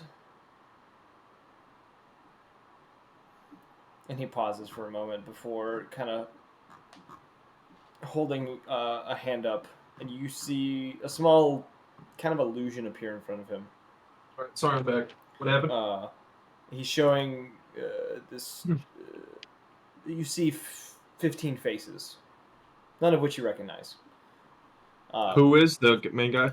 Agrog is holding up an illusion in front of him that shows 15 faces. Real fast. Yes. Can I use my mirror on him? Yes, you can. What does he have to roll against your mirror? I rolled a 15, and he has to make a DC 16 wisdom save. It's wisdom save. Yeah. He just fails. Oh, I get two let's go. questions in his mind. All right. Can I reveal the secrets that he's been hiding, or the intentions? I'm going to 1 second. I want to recap exactly what I can tell you because I did. This both item. of those are. Yeah, I know. I'm like looking at the. I'm gonna look at the item because it was. I had very specific rules for myself based on this item. I gotcha. As truthful as possible, but can be as vague as required. Yes, that's what it was. The mirror shows to you as you're kind of holding this mirror in front of you, kind of like, and you kind of glance down to it. You see within the mirror, as he kind of shows the images of these faces, you see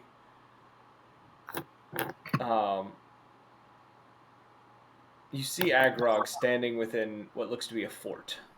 3 other individuals standing with him that you also recognize: the Minotaur, the Erganassi, and the Drow, dressed in black armor.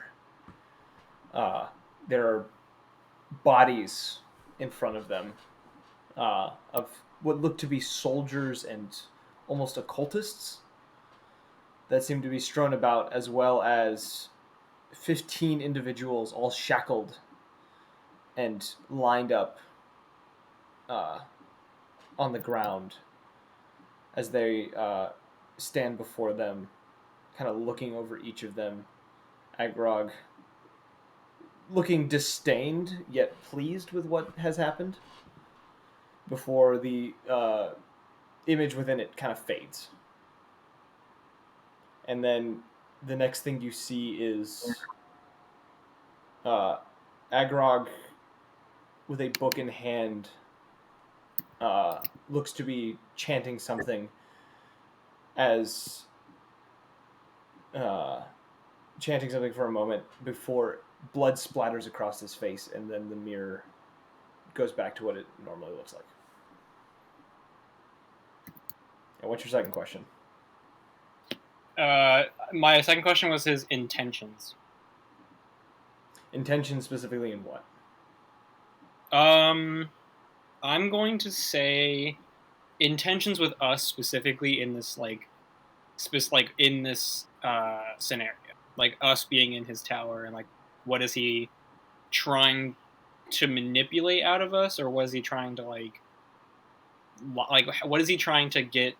What is his goal in lying to us?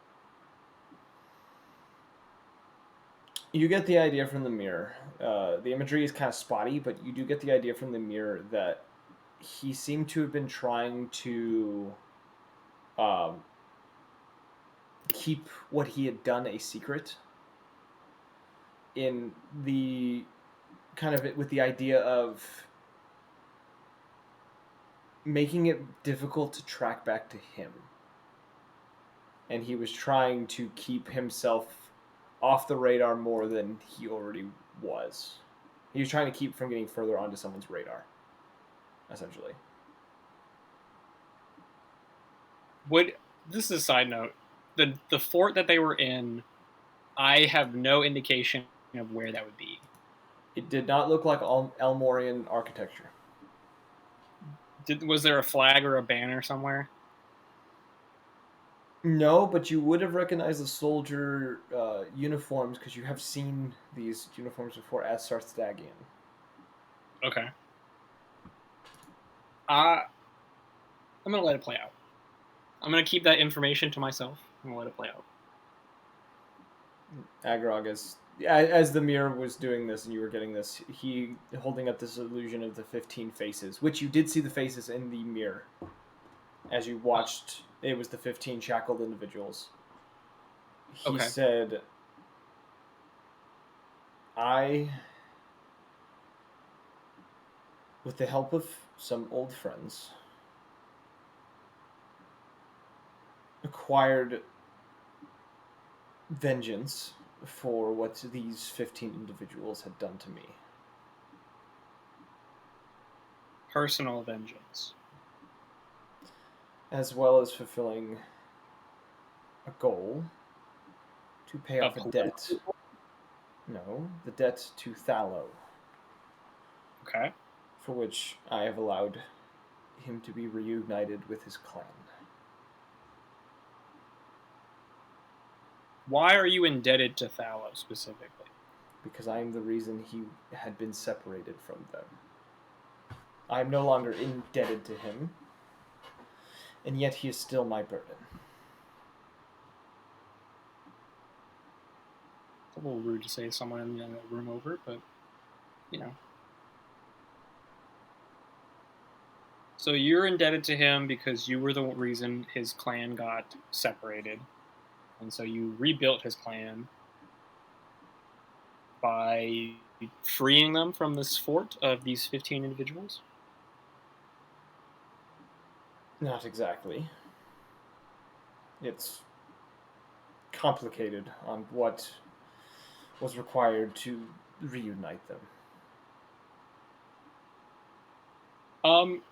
Quick question. This is out of character.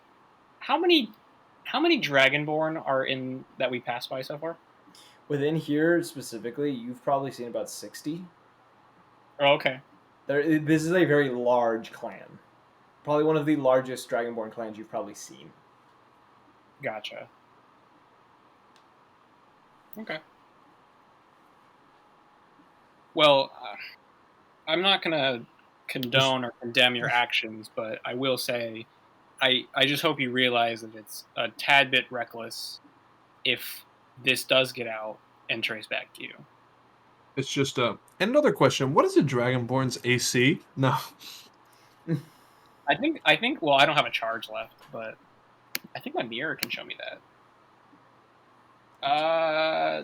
No, I don't think it can. But, all right. I'm just gonna let him ask him. I'm just gonna ask him if he understands that he might have caused an international incident and have implicated innocent people in this, in the middle of a war. You know, feels a bit selfish, but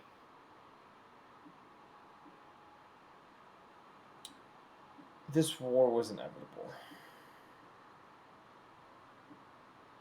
Considering there was the half-dragon attempting to assassinate the prince.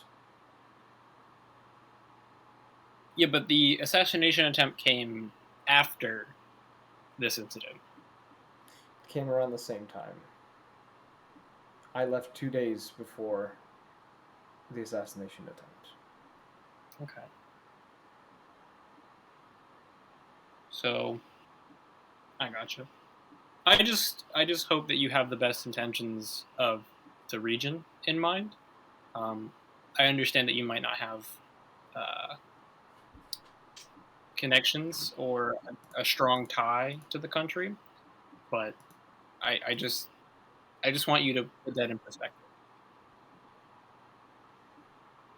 Kind of gives you a slight nod of understanding. I'm not going to leak this information. I'm not going to tell anyone. I just don't really appreciate being lied to, because if you had just told us in the first place, I don't think we would have pushed this hard for it. My reasonings are complicated. You haven't seen the things that I have. Can I proc haunted one? Kidding. I see. Well, as he kind of makes eye contact with you, you get a very similar sensation that you generally give to people from the red eyes that he has. The kind of glint of regret and tragedy within his life that he has seen, as well as a very bright flame of, one could call it, passion towards what he is doing. And that would be what exactly? From what you understand from this is the passion of kind of what he has done against Sarthstag. Kind of this vengeful nature against them. He's got beef with Sarthstead. Mm-hmm.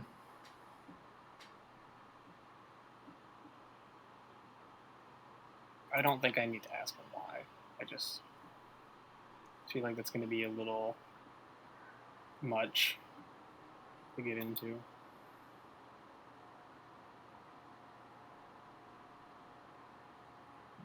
But after the fact, he kind of lets out a sigh again.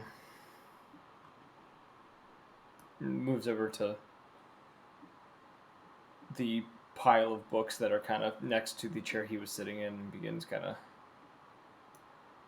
looking through them for a moment. Not really saying anything.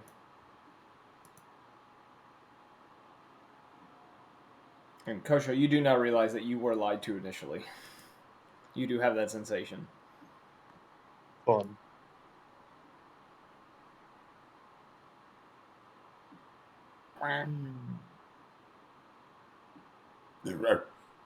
Excuse me. Lied about. I'm sorry. Lied about What Agrog said to you initially his was a ambitions. lie. No, the what he had done. Ah. Once he told the truth, you realized I see. that you had been lied to. Yeah. Well.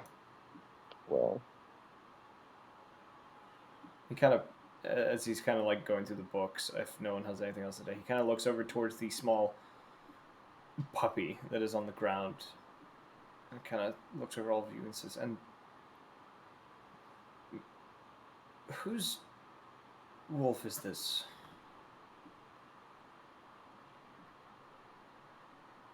And kind of looks over each of you. Kellett kind of shakes his head. Calder shrugs.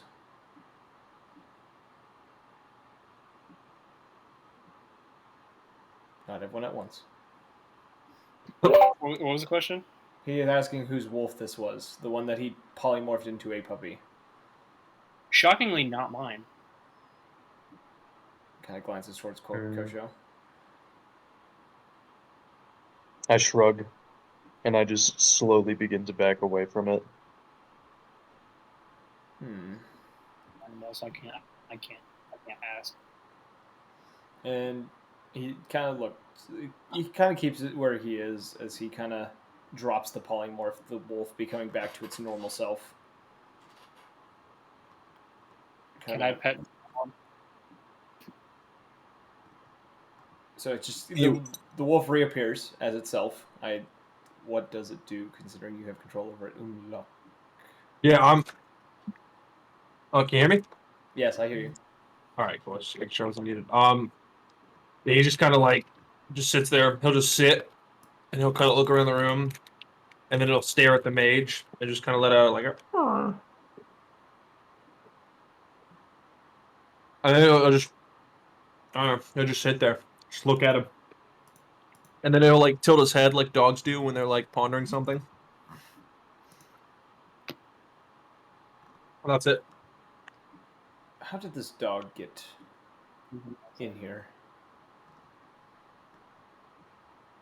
The only well-trained animal we have is Jotun. Calican Orion.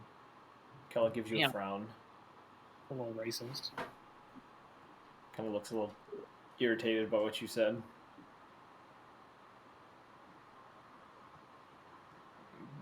Algrog doesn't, kind of glances towards you, doesn't really say anything, and kind of looks back to the wolf and just says, I'm gonna get him to the wolf to walk over to Orion, and kind of like brush up beside him, and then just sit right beside him.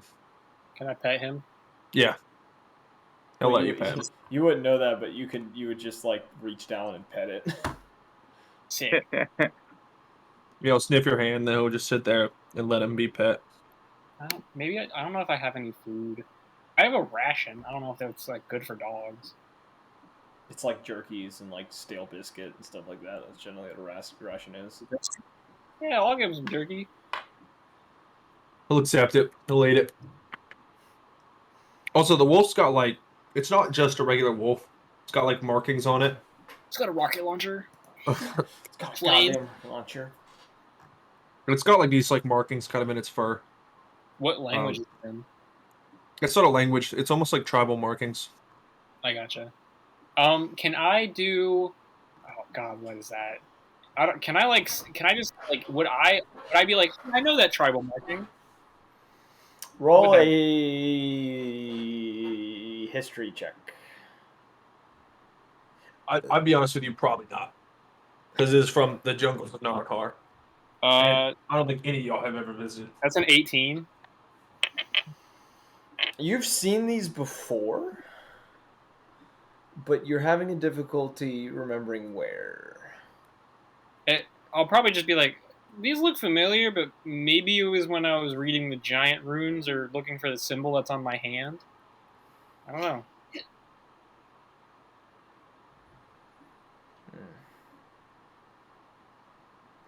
Agrog kind of just evaluates the wolf very closely.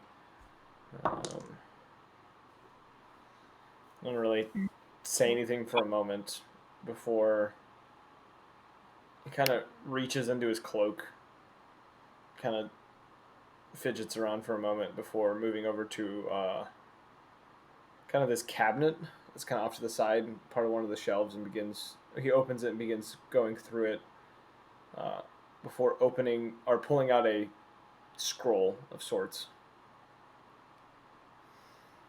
He kind of unravels it, begins muttering under his breath as the scroll kind of bursts into flames and vanishes from his grip. Uh, you see his eyes slightly haze over for a moment as he kind of looks kind of over each of you and as well as the wolf, and just there's a brief moment of kind of, I'm not going to say awe, but realization of the number of magical items you all have on you before he looks at the wolf and kind of slightly tilts his head to the side, a little confused, and just says, I just manifest my rings on the wolf. oh, you can manifest rains on the wolf? No, it's not reins. My rings, Oh, like my your magical rings. items. Yeah. Well, it's The wolf's just He- pimped out. he tilts slightly and he just says, I would have thought the wolf would be radiating with magic, but there's only a small fragment upon it. Kind of squints his eyes a little bit.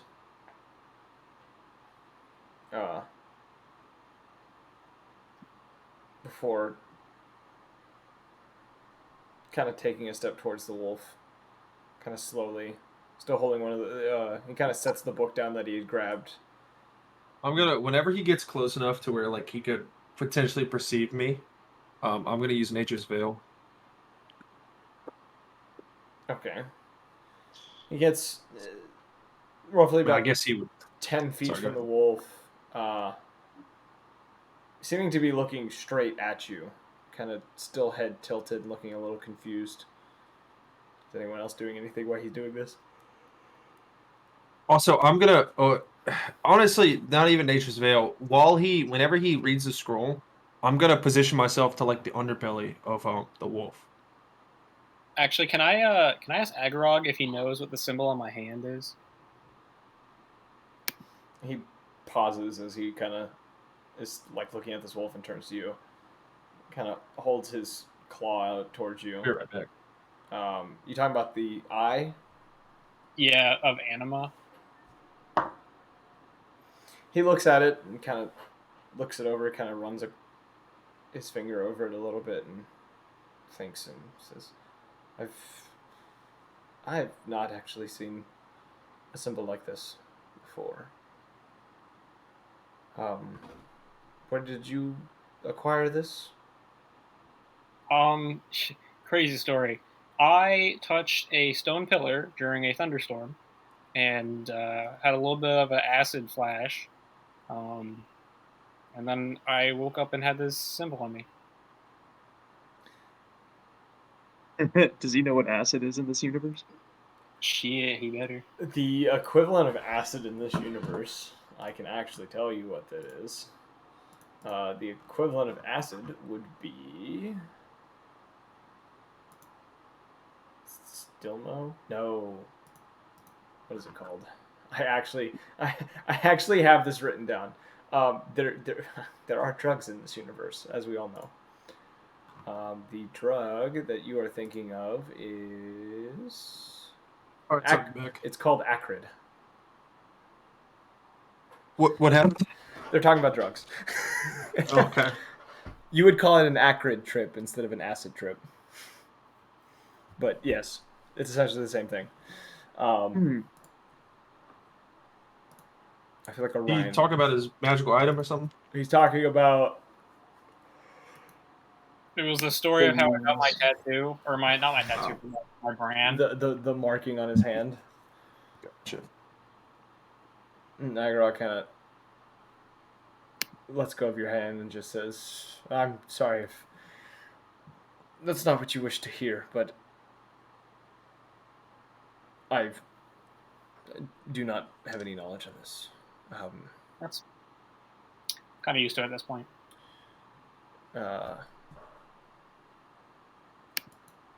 Zeldrif might, but he's a little more difficult to find in these mountains. His hiding place is a little... What's the word I'm looking for? Deceptive? More so than mine.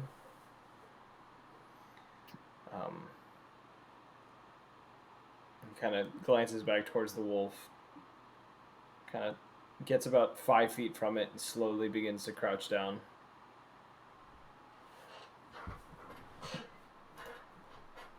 The wolf's gonna kind of grr, kind of growl. Rawr. And like it doesn't really like being like that close, like for him. It's gonna kind of back away as well. All right. Do we hear anything happening in the other rooms with the partying dragonborns? You notice that the moment the door had closed behind you, it was there's no noise coming from that side of the door. Almost as if the door is blocking out any sound from that side. Gotcha. Might I step out of the room? You can. The wolf's gonna follow him as well whenever he does that. You're. By the way, the you only have mere minutes left on that spell. Yeah, I could cast it again, right? You could cast it again to try. You would have to drop it and then recast it. Yeah, I'm gonna try to attempt to get outside in Okay. those minutes. Like I'm gonna go up to the door, like try to leave. No, I figured it was up because it only lasts for an hour. Yeah, I was getting close. Yeah, and then I'm gonna just like attempt to get like one of the dragon's attentions to let me out to go outside. Okay. So Kosho, you're going out of the room. Yes, I just want to see what the other party party members are doing. Well, not my party members, but the party goers on the You kind other of side. open the door and kind of the moment the door opens, you begin to hear the chatter from down the hallway again. It's not exceptionally loud, but it is loud enough that you could hear it well. As you do this, the wolf quickly darting past you and making its way out of the room. I guess Kosho would mutter to himself, there's probably something I should be doing about that pup. Whatever. I'll adopt him. And just let it, run by. He's gonna try to go to the door, and he's gonna try to like get some of his attention to open it, and he's gonna try to come back essentially the way we came. Okay. What are the other golden dragon? So as you kind of like run down this hallway and you kind of get to the door does open, and it seems to be like a few dragonborns kind of moving through the doorway. Some going into that dining hall, others coming out of it. So you would the wolf would easily be able to slip into the room. But yes, he is now within the chamber that the dragonborns were eating in, and upon entering, like you would notice that Thallo is on that center stage. Seems to be singing and dancing around while playing a lute, the golden one that he was holding earlier. Is there anybody near the door? The previous, like the next door, Like the door we came in from? Yeah. it seems to be just open. People seem to be Okay. moving through it so much it's just open. I'm gonna try to walk in there, and I'm gonna walk in to like the first place that we came in. Okay, so you head down that hallway, down the stairs into that teleportation room. Mm-hmm. Okay, so you're in there. You are alone. I'm alone. Yeah. Okay. I'm gonna unpolymorph, and then I'm gonna repolymorph into a spider again. Okay. Crawling is like attached to his underside, and go back into the room. Okay, so you do manage to make your way back. Kosha, what were you doing this time? While the others were kind of sitting there in the room. I guess I'll look over at them and I'll ask them if they have any board games that they'd like to play. Or cheesy. Jeez. Agrog shakes his Or head. if they're willing to participate in a drinking game. Agrog shakes his head and kind of slowly stands back up. Just says, I believe I'm going to head upstairs and possibly reach out to somebody and do some more research. Grabs a hold of one of the one book from the stack that he had pulled out before and begins to make his way up the stairs again. Just before he gets to the top, he glances down and just says, feel free to stay in any of the chambers that are outside of the tower. I'm sure they all haven't been claimed yet. And then he keeps heading up the stairs and disappears.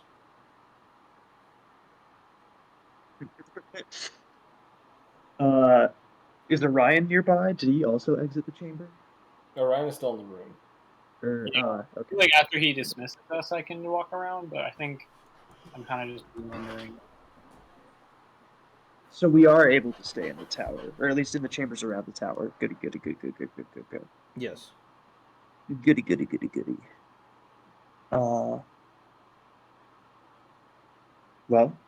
Fellow party members, shall we advance? Do I hear him say that like they're gonna stay in, like the that like wherever? You are not. You would be doing your polymorphing at the time. Okay. So All we're right. just I'm just gonna kind of walk up to them and just kind of follow them wherever they go. Okay. So, as you guys kind of have this conversation, the wolf returns, kind of appearing in the hallway. As Kosho is standing within the doorway. I'm gonna walk up to Orion since he seemed like the friendliest. wait. What animal shape are you? He I'm returned. He returned to the chamber, and he kind of pushes past Kosho to get to you. I'm still a spider on top of a wolf, but you don't see this spider. You just see the wolf. Yeah. I'm just gonna keep on petting him then. Hey, buddy. What languages does your wolf know? It's actually a good question. I Let's see. assume not any human language, but Oh, he does actually. He speaks. Give me a second. Speaks everything I speak, I believe. what do He you? can understand anything that you understand. Yeah. Yeah. So he speaks common, celestial, abyssal. Okay, so I would speak common. What would you say? I think common's the only like language that we both speak.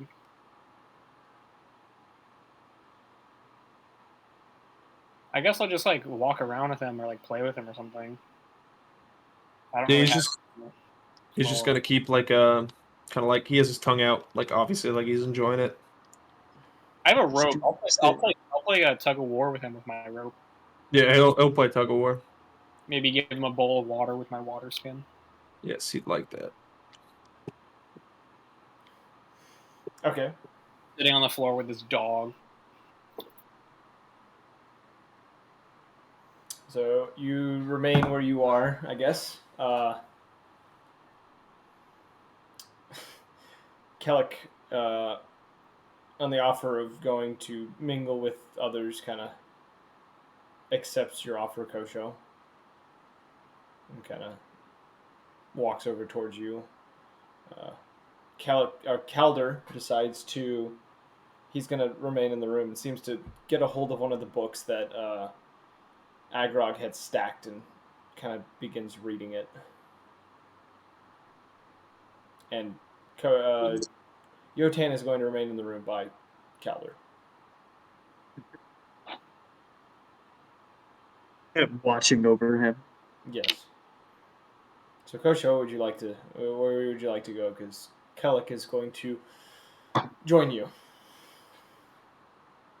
For the drinking game or for just walking or just getting out of the area in general? You guys are doing it. He's willing to mingle about. Things. All right, understandable. I have a bunch of alcohol on me. Splendid. Yeah, I'll Let's walk see. over if I hear him, and I'll slam down the rum. It's like a fifth of rum. I'll be like, "Add this to your drinking game on me. Don't even worry about it. Just have some fun there, bud." Let's see. What sort of games would us men of high caliber know in these dark and treacherous times?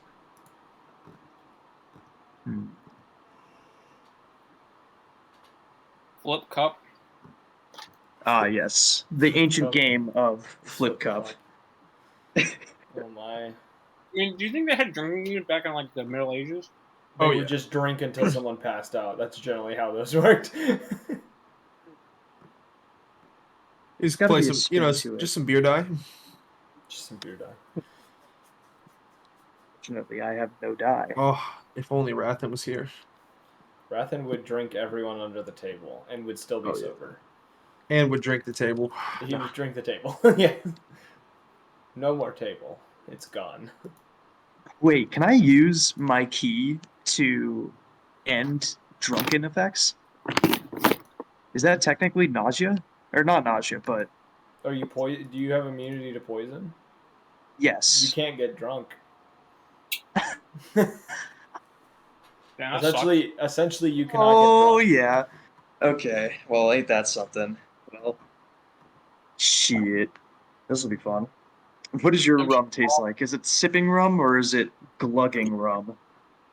That's a great question. I got it in Red Hill, so it's probably pretty strong. Let's see, can I take a swig of it? Do I need to take Constitution? I guess not. No, God. you have immunity to poison.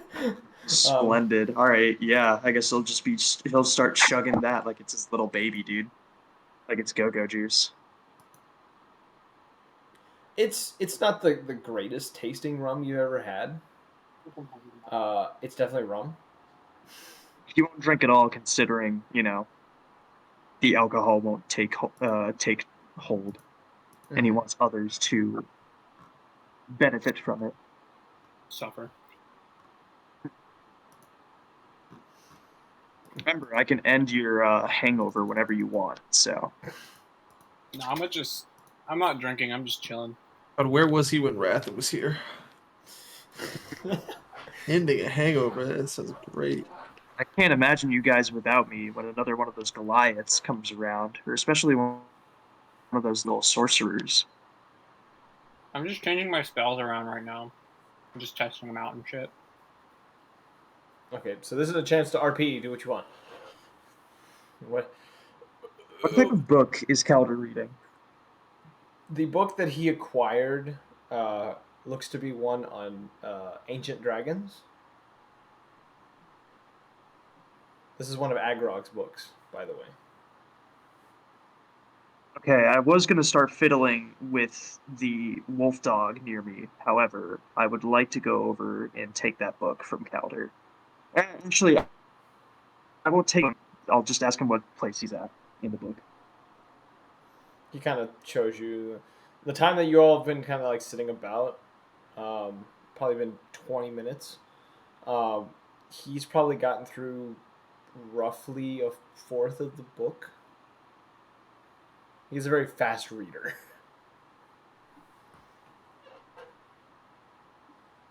Is this ancient histories, or is this more or less a dichotomy of the relationships of dragons? What is this? What does this book entail? But he kind of explains to you based on what he's read, because I'm not going to try to do a voice for him. It kind of describes, at least the beginning of the book, seems to be talking of ancient dragon civilization long before the calamity occurred, which had happened based on what you would all know, roughly a little more than 1,200 years ago. Dragon Calamity. Okay, sounds cool. And it speaks of the kind of the civilization of the dragons before that occurred, and the dragons had gone into either hiding or were killed off. Interesting. I would like to, or I guess let it be known, I would like to borrow the book when you're done with it. Kind of gives you a nod, and he says, I'll let you know when I'm done reading it. And this time I look at him, and I want it to be known that this book may disappear from the collection. You telling it to the party? Specifically to Calder. I want that book. He looks a little unsure about you stealing it, but says he won't say anything. Splendid. Kind of gives you a nod and keeps reading the book. Anything else you would like to do while you are within this chamber?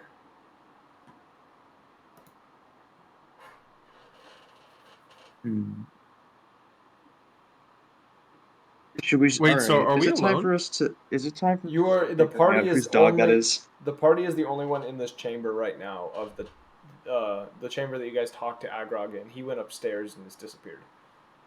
Oh, it's the chamber that Agrog was in. Are we still there? Yeah, you guys are still in the silver chamber. Okay. No, I'm gonna wait until we hear back to like our quarters. Because you guys haven't climbed quarters yet. You've just been sitting in this room. Because Keller made himself comfortable in one of the chairs by the fire and is reading a book. Orion is Gotcha. petting the wolf, near, not too far from Calder, and Yotan is just sitting there by Calder. And then Kosho is talking to Calder just now. Yeah. Anything else we'd like to do within this chamber? Let's see. And Can I use Kellic has an wandered arc- off. He has gone off into like the dining hall. Can I use? Okay. Can I use? Okay. Would I use animal handling or would I use Arcana to determine, I guess, whether or not this wolf is a wolf? Roll either. They each have a different save. Okay. Oh, what? I would. Oh. Let's see. I'm determining whether or not you are a dog, It's not or me. at least my character is trying to figure out if He's you trying are to a figure dog. out what the wolf is, if it is a wolf. I have a 23 for the In- Arcana check. For Arcana. Based on what you can tell, there are no signs of polymorph on this wolf. It seems to be a legit wolf, and you know by the amount of time that you've seen this wolf, it would have unpolymorphed by this point. But it seems that it is still a wolf.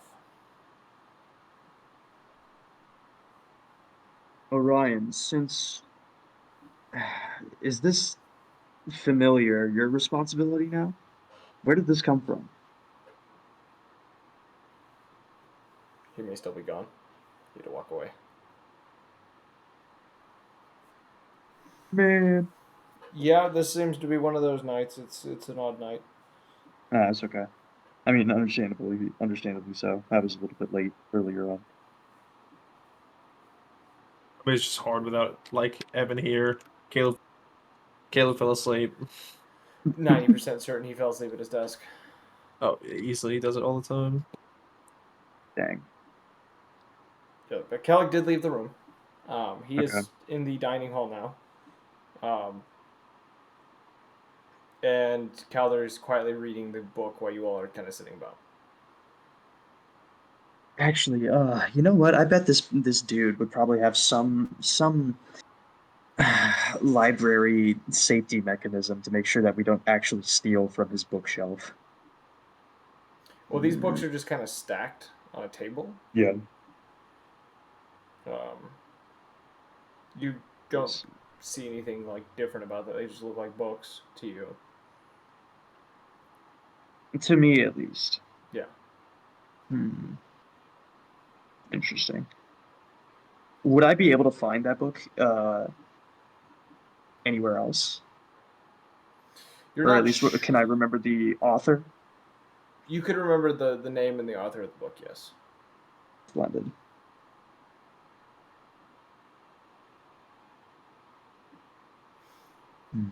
Okay.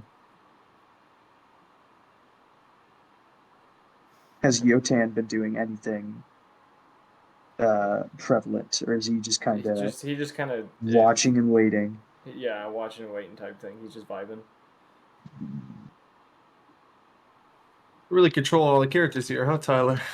There's a lot to control, so like, and I'm actually controlling them as they would be. Calder would most likely be reading right now.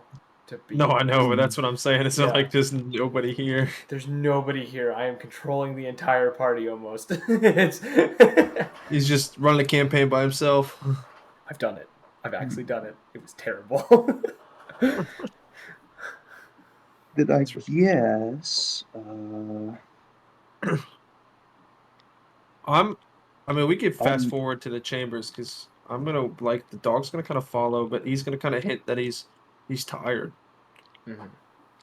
Yeah, I guess we'll sit, or I guess we'll sit here until I guess everybody gets tired or wants to go into those chambers.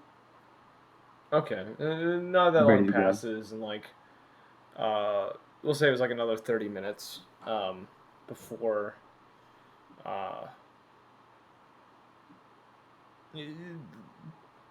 some of you begin to show the signs of drowsiness of a long day's journey, because you did spend a large portion of the day traveling up this mountain. Calder kind of setting the book down as he finishes it, and kind of makes the comment that he's going to find a place to crash. Kind of heads over to the door. The wolf following behind him quickly as it's been waiting for this moment. Yotan also following close by. What are the rest of you doing as they are kind of leaving this room? Sorry, what I missed? People are Oh. heading to sleep. Oh, okay. Kellic is still in the dining hall with all of the Dragonborns. Calder is looking for a place to crash. I guess I'll snoop around. Okay. Calder does end up finding a place. One of the big chambers that's kind of like jutting off of this main hallway. There seems to be one that has a bit less of the Dragonborns in it, and he kind of, after talking to a few of them, found a few of the beds that are not taken, that he's kind of claimed for the party, and soon crashes not long after he gets in there. You said, Orion, you want to do snooping around? Yeah, I'm gonna be like looking for a place to crash. I'm just gonna be like looking around. Are you staying up here in like these chambers, or? Yeah. Just anything close to like the actual bunks. I would say when you find that kind of after looking around, the two hallways had in each of them there were four large kind of housing chambers that had like several beds within them. You do find that most of these housing chambers have been like completely filled, except for the one that Calder had kind of laid claim to some of the beds to for you guys. Mm-hmm. You do also find within the kind of the dining hall itself, after kind of doing a little bit of like snooping around, which really some of the people did notice you doing it, but they don't seem to care. There were storage chambers, four on one side of the room, two on the other, as well as a kitchen on the kind of the far eastern wing of this kind of hall. and the kitchen seems to be a very large, kind of dome-like room. A few dragonborn seem to be in there talking between each other, cleaning up uh, whatever remnants of a meal that had been cooked within the space. Not really paying you much mind as you kind of glance in, kind of dip back out. I'm just gonna head to bed then. Okay. Kosho? Yeah, I think he's just gonna go meditate and fall asleep. Okay, so all of you find your places of rest for the night. Tired after a long day of traveling and discovery. Um, and some of you, it's a little more difficult to kind of get to sleep due to the very sounds of snoring and deep breathing of the other occupants of the chamber. Something you all haven't been used to in quite a while, as many of the times you sleep either out in nature, where all you hear are the sounds of the wind and wildlife around the space, or within a very quiet tavern. So this is a new environment for you to sleep in. Though you do all end up finding sleep that night. Uh, Awaking the next morning to uh, the sound of talking out in the kind of the dining hall once again. Some of the beds being empty within this space, or more of the beds being empty within the space, as it seems that many of the occupants of this room had already gotten up and have headed out of the chamber. Yeah, I got to figure out what I'm gonna do because For your case, let's actually talk about what you did that night. What did you yeah. do? So I think I'm all. The dog probably. I think I would have slept outside. So the dog would have like walked over and attempted to like try to like get it to go outside, acting like it had to go to the bathroom. And we would have left, and we would have set up camp. I probably would have used alarm, just to make sure that nothing could like reach me, Mhm. or nothing could like interrupt. And then I probably would have like knocked the next day, polymorph back into a spider, and come back in. Okay, you guys do wake up as well the next morning uh, to the dog returning in the dining hall as you guys kind of make your way out. It's a very bland episode. I apologize. I realize this, but It's all good. we have to have these on occasion. Um, You're good. and this morning as well, Agorok does seem to be out in this dining hall, kind of off to the side on his own. Uh, Kind of a book in hand, a very disdained look on his face as he's reading and seems to be eating from a small or a plate of eggs and various cooked meats. His staff kind of leaned up on the table next to him. Thallo is also within the room, seems to be speaking with some of the other Dragonborns within the space. They seem to be very loud and rambunctious, kind of laughing between each other, each with a different instrument by them as they kind of talk.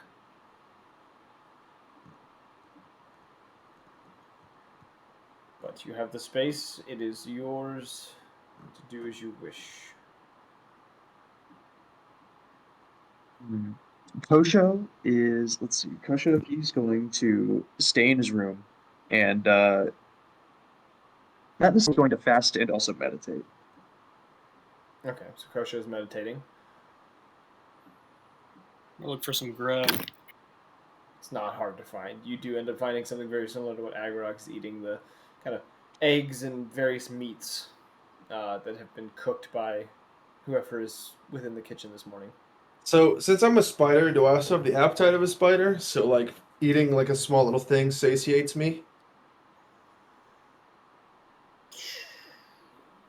It would satisfy you as long as you're in that form. Okay. Yeah, I'm just gonna do that for now. Just like get the wolf. I'm gonna get the wolf fed. Um, I'm probably gonna stick with Orion. Just because he's been like obviously the nicest. And I'm gonna like sit at the table, not really beg, but like every now and again, like if he looks at me, I'll like look like I want some food. And then yeah, I'll just like have the wolf drop some, and I'll just like eat a little bit every now and again. Okay. Yeah, And I'll that'll feed be what? off the table. I'll feed him some off the table. He seems like a good boy. There is a period of time that it seemed that Kellic had gotten up before you guys as well, leaving his armor within the bedchamber. Ooh. You do see him mingling with a group of Dragonborns as well, seeming to be uh, talking with them and seeming to be having a good time. Kind of off to one side of the room as well.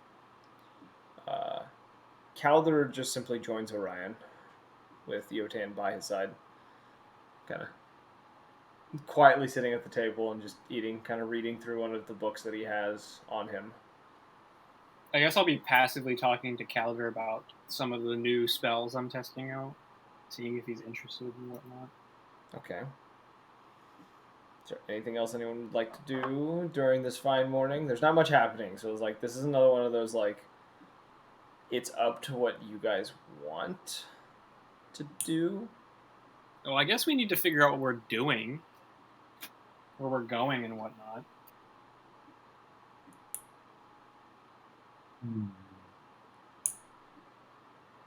Yeah, it's gonna be because I can only polymorph about an hour at a time. So every now and again, like I'm gonna after about an hour, I'm probably gonna go outside, and I'm just gonna kind of wait outside.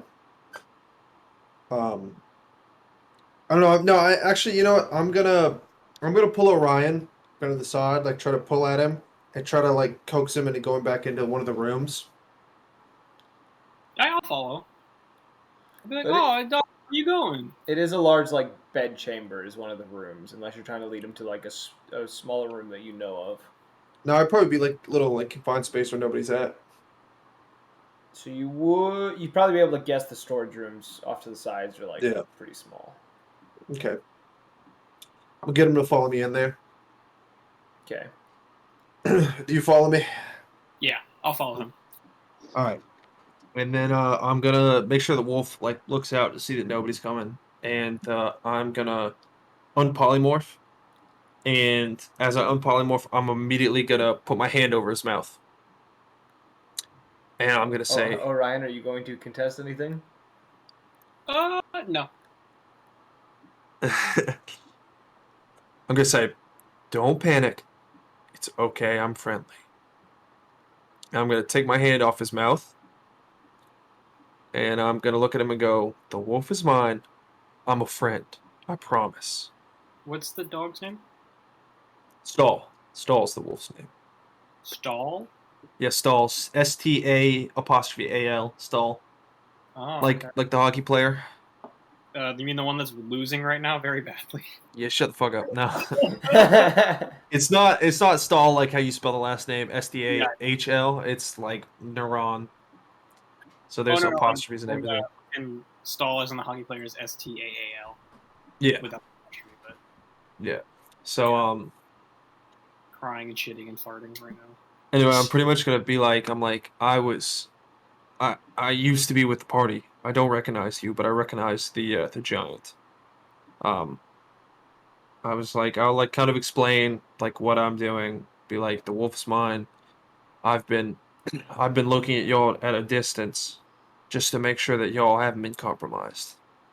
I'll kind of like talk about like like my why I left to begin with, and I would say essentially like I intercepted y'all as I was on my own journey coming up here and decided to stick around. Um, but as the more I've seen, the more I distrust the Dragonborn that is leading this place. Yeah, that's understandable. I joined the group. Oh man, I don't even know how long it's been as of right now. But me and Kosho, the monk, we joined up a while ago in Grand Helm, um, before the Lunar Festival. It's around the time that I joined.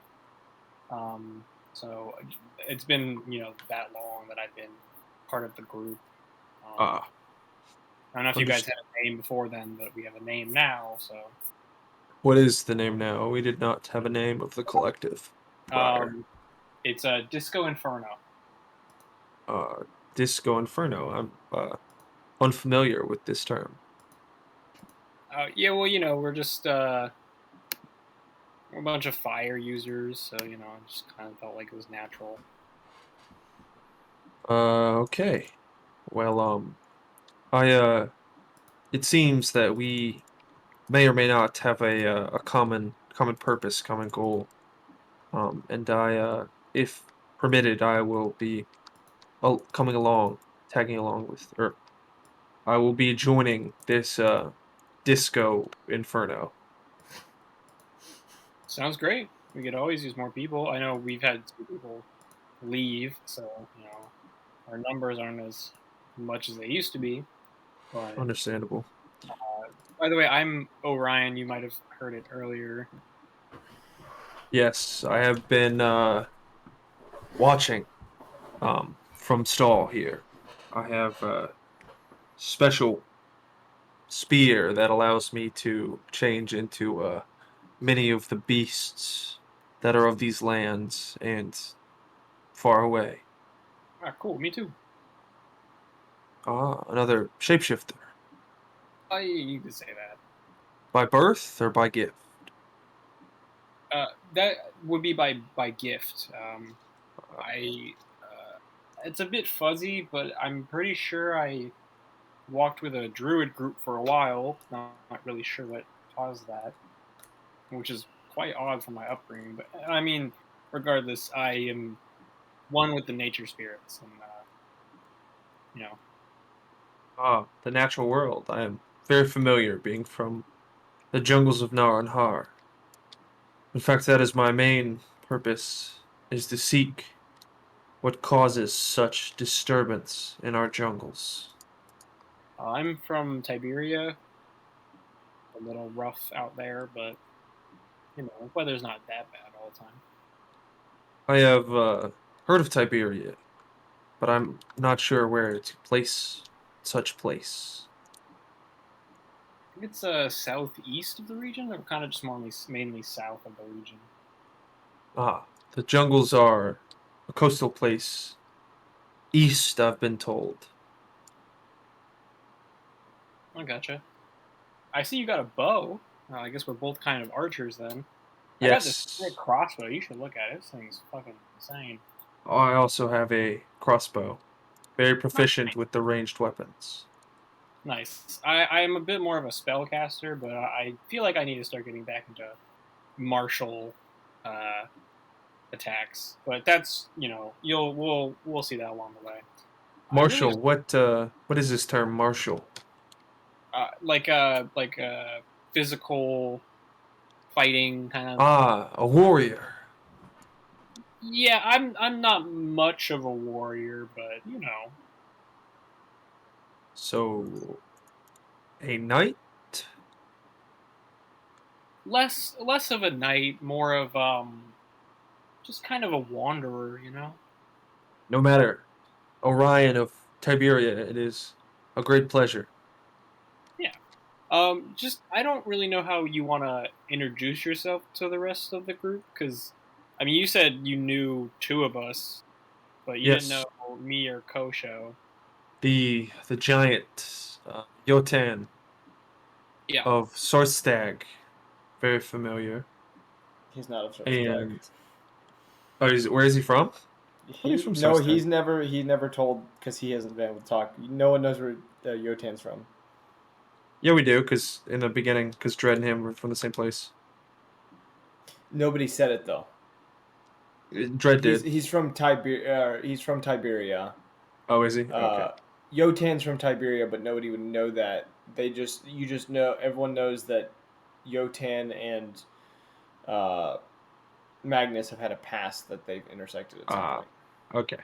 All right, that's fine. Yes, the giant and the is that a spellcaster in this? The Calder is the wizard. Yeah, Calder. Yeah, that's right. And the mage Calder, very familiar. Yeah, the bookworm. Yeah. He's a cool guy. He's kind of like our de facto leader, although we don't have like a proclaimed one. But he's kind of our de facto leader. Ah, understand. I'm kind of more of like the backup leader. I don't really know. I'm just kind of here, you know. Well, Here for nonetheless, it is a pleasure. yeah, same. We shall we introduce to the other group? Yeah, man. I'll be right behind you the whole time. When we Okay. walk in. Come, Stall. Come. Mhm. I feel like I need to summon my wildfire spirit in the shape of a dog, but I'm like, nah, I don't want to waste it. Yeah. Yeah, so we'll we'll like walk in. We'll kind of walk out, and I guess I'll follow Orion's lead to go introduce myself to the rest of the group. As you guys kind of walk out and kind of make your way, most people don't pay you much mind. However, you do notice Agrog is staring very closely at you, Locke. Uh, Almost intrigued and confused on your sudden appearance. I guess I'll turn to Calder and Jotun and be like, hey guys, with the dog dragged in. I don't know how this interaction would actually go because I can't tell you what Calder would do. Introductions are made, are not introductions, but reunited for a moment is made. The whole Knowing Evan, he'd be like, oh, cool. yeah, just kind of casual, like, oh, it's you again. Yeah, like he'd be like, Um, oh, because I kind of left like very Yeah, shortly after he'd the probably have first a few meeting. questions, but he'd probably be holding back a little bit. I'd like reassure him like why. I'd tell him the reason why I left. I'd kind of introduce myself to Kosho, and obviously like Yotan would recognize me as well, but he can't speak. So I would but yeah, so I kind of introduce myself, tell them where I've been. They'd obviously recognize me, so I feel like that'd make the rest of the group like feel better Mm-hmm. because they're like, oh, okay, he's not some random weirdo. Yeah. Um, but yeah, and then I guess we'd start planning because I'd kind of fill them in that I've kind of heard everything, but I'd also tell them how distrustful I am of the guy because he was clearly lying. As And then I he's followed him into his like living quarters, and I'm gonna ask if anybody knows what I assume to be Draconic or some dragon language. Calder does, I think. Calder does. Okay, I'm gonna try to recite to him like kind of everything that I knew he was writing. I think Calder does. I'm not actually sure. Calder does speak Draconic, yes.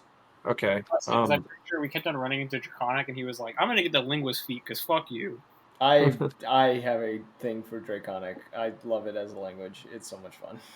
So how do can I recite it or do I need to roll? Let's do another intelligence check to see how well you recite it. History check. It's a 6. Due to it being a bit of time. Oh, wait, that's a save, not a check. Sorry. You want to check or save? Yeah, just do a check. Okay. Okay, that's a 22. It's much different. All right, you recite what you know pretty well. Kind of writing it down onto a piece of parchment. Calder takes a minute to kind of decipher. It's a bit broken up because your memory wasn't perfect. Though what it seems to talk about, it almost seems like a checklist of sorts. And upon the list, there's one. Kind of most of them just seem to be like gathering certain materials, contacting certain individuals. Which one of the names that does pop up, which contacting Zeldrif, which you wouldn't recognize the name, the others would. There is Yeah. one note, though, that Calder can't quite. It's either your memory is not quite right, or Calder just doesn't quite understand it. The only thing that comes out of the thing is something about someone named Titus. Okay. But other than that, there is that's about the extent of the information that you've acquired.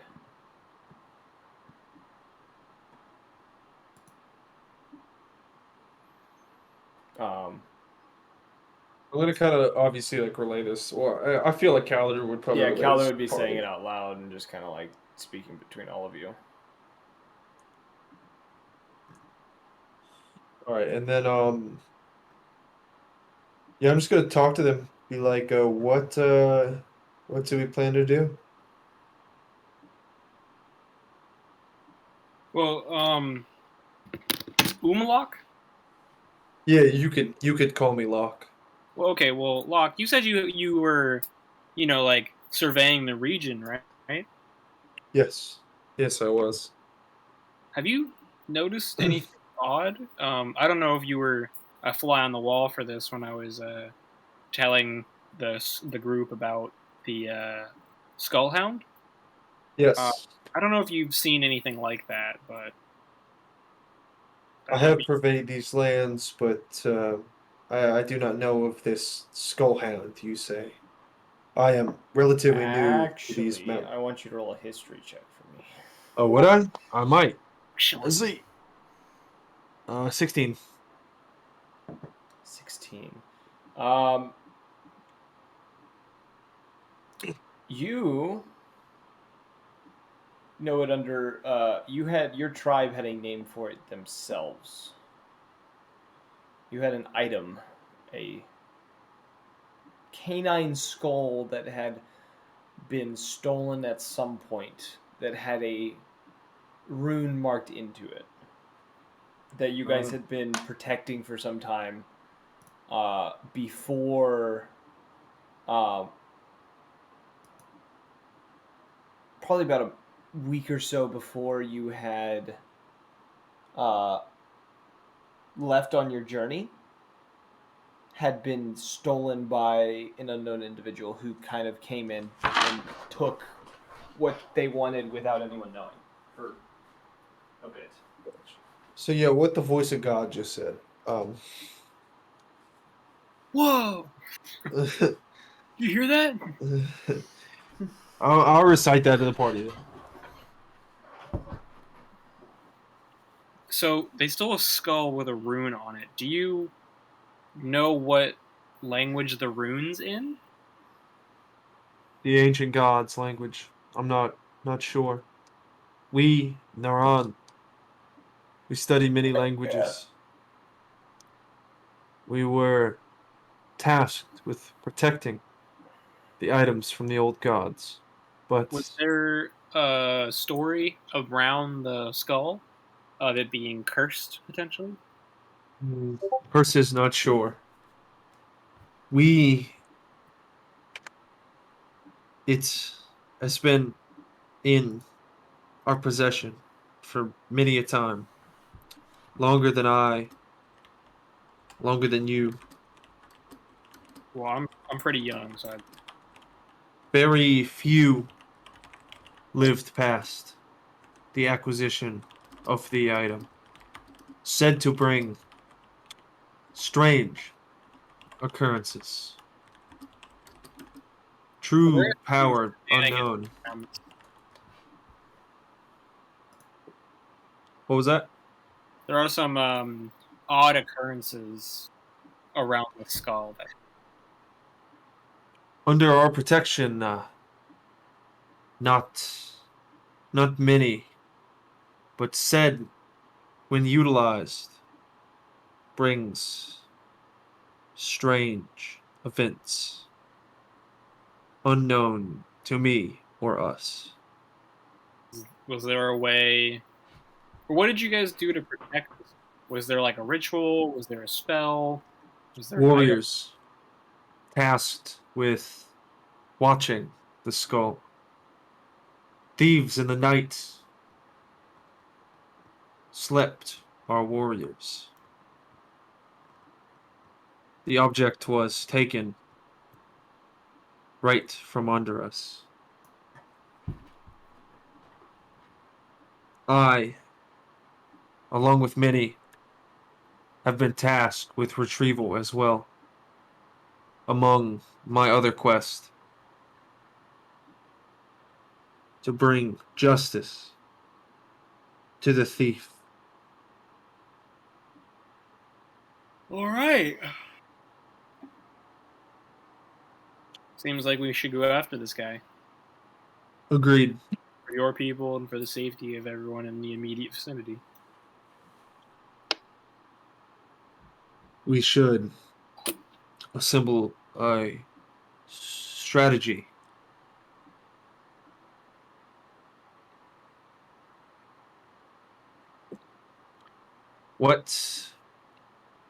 Where should we look?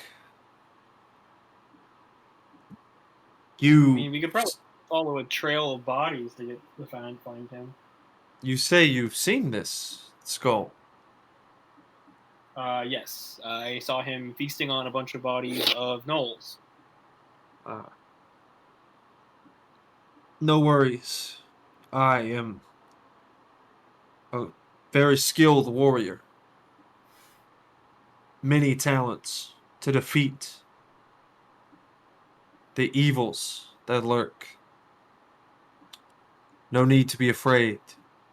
We must venture to said area. I guess we'll head out back to the ridge where we were at. That was the last place I saw him. Not really sure what direction he went. Party follows.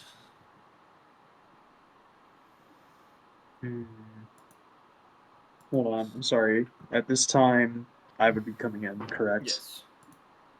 Okay. And Calder would Yes. kind of make a comment. He would just say, maybe we should gather a bit more information before we go.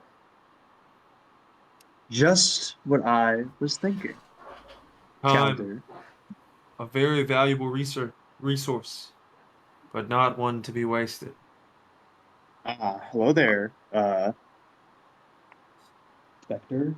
Or are you actually here in this world? No, I'm here. Splendid. It's hard to recognize these days. I have not introduced myself. I am Umlak of the Neuron.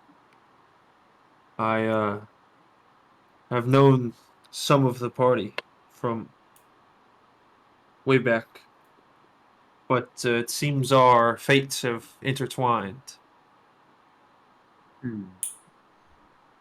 Kosho see- cranes his neck. He looks over you fondly, looking you up and down. And he says, "A pleasure to meet you. My name is Kosho Ji." The pleasure is all mine. And then just get back to talking about like the plan and pretty much just be like, all right, we could get some knowledge, but we have to make it kind of quick. Speaking of knowledge, Calder and I happen to have come into the possession of a very interesting ring. Calder, would you mind if we asked some of the friendly, scaly folk around here if they happen to know what entity is associated with this? He almost looks intrigued a little bit and kind of nods a little bit and says that might be a good idea. Splendid. Hopefully, they'll be able to identify this. I mean, I don't know. There has to be something around here. And Somebody is more knowledgeable than us. he gives you a nod, and I'm going to say, I think on that note, I think this is a perfect place to stop for tonight. Splendid. Mainly because we have struggled a little bit. Yeah. Just a little bit. It will get better. We apologize. Yeah, but I think that's a good place to stop. You guys now have a plan. You have a goal. And there's some RP that can be done next time because you're still in the place where Calder would probably be wanting to do some RP. I probably neglected to do some things that he would want to do, but I don't know his character. We'll get more from him next time. Yeah, we'll get more Yeah. next time. I'm very excited for that. So, on that note, I'm going to do my outro. We hope you guys enjoyed. If you guys want to catch us in the next one, follow the Twitch, turn on those notifications so you are told exactly when we go live. Join the Discord where you get notifications when we go live, as well as possibly being able to talk to us and others like us, as well as possibly being able to partake in events as the community grows over time. Or follow the Twitter where I post about when we will be streaming. And if you want to catch up on previous episodes, we have a beautiful YouTube page that has been crafted up with these very well organized playlists, so you can listen to the episodes in order as they occurred. And as always, we hope to see you all in the next one. Peace.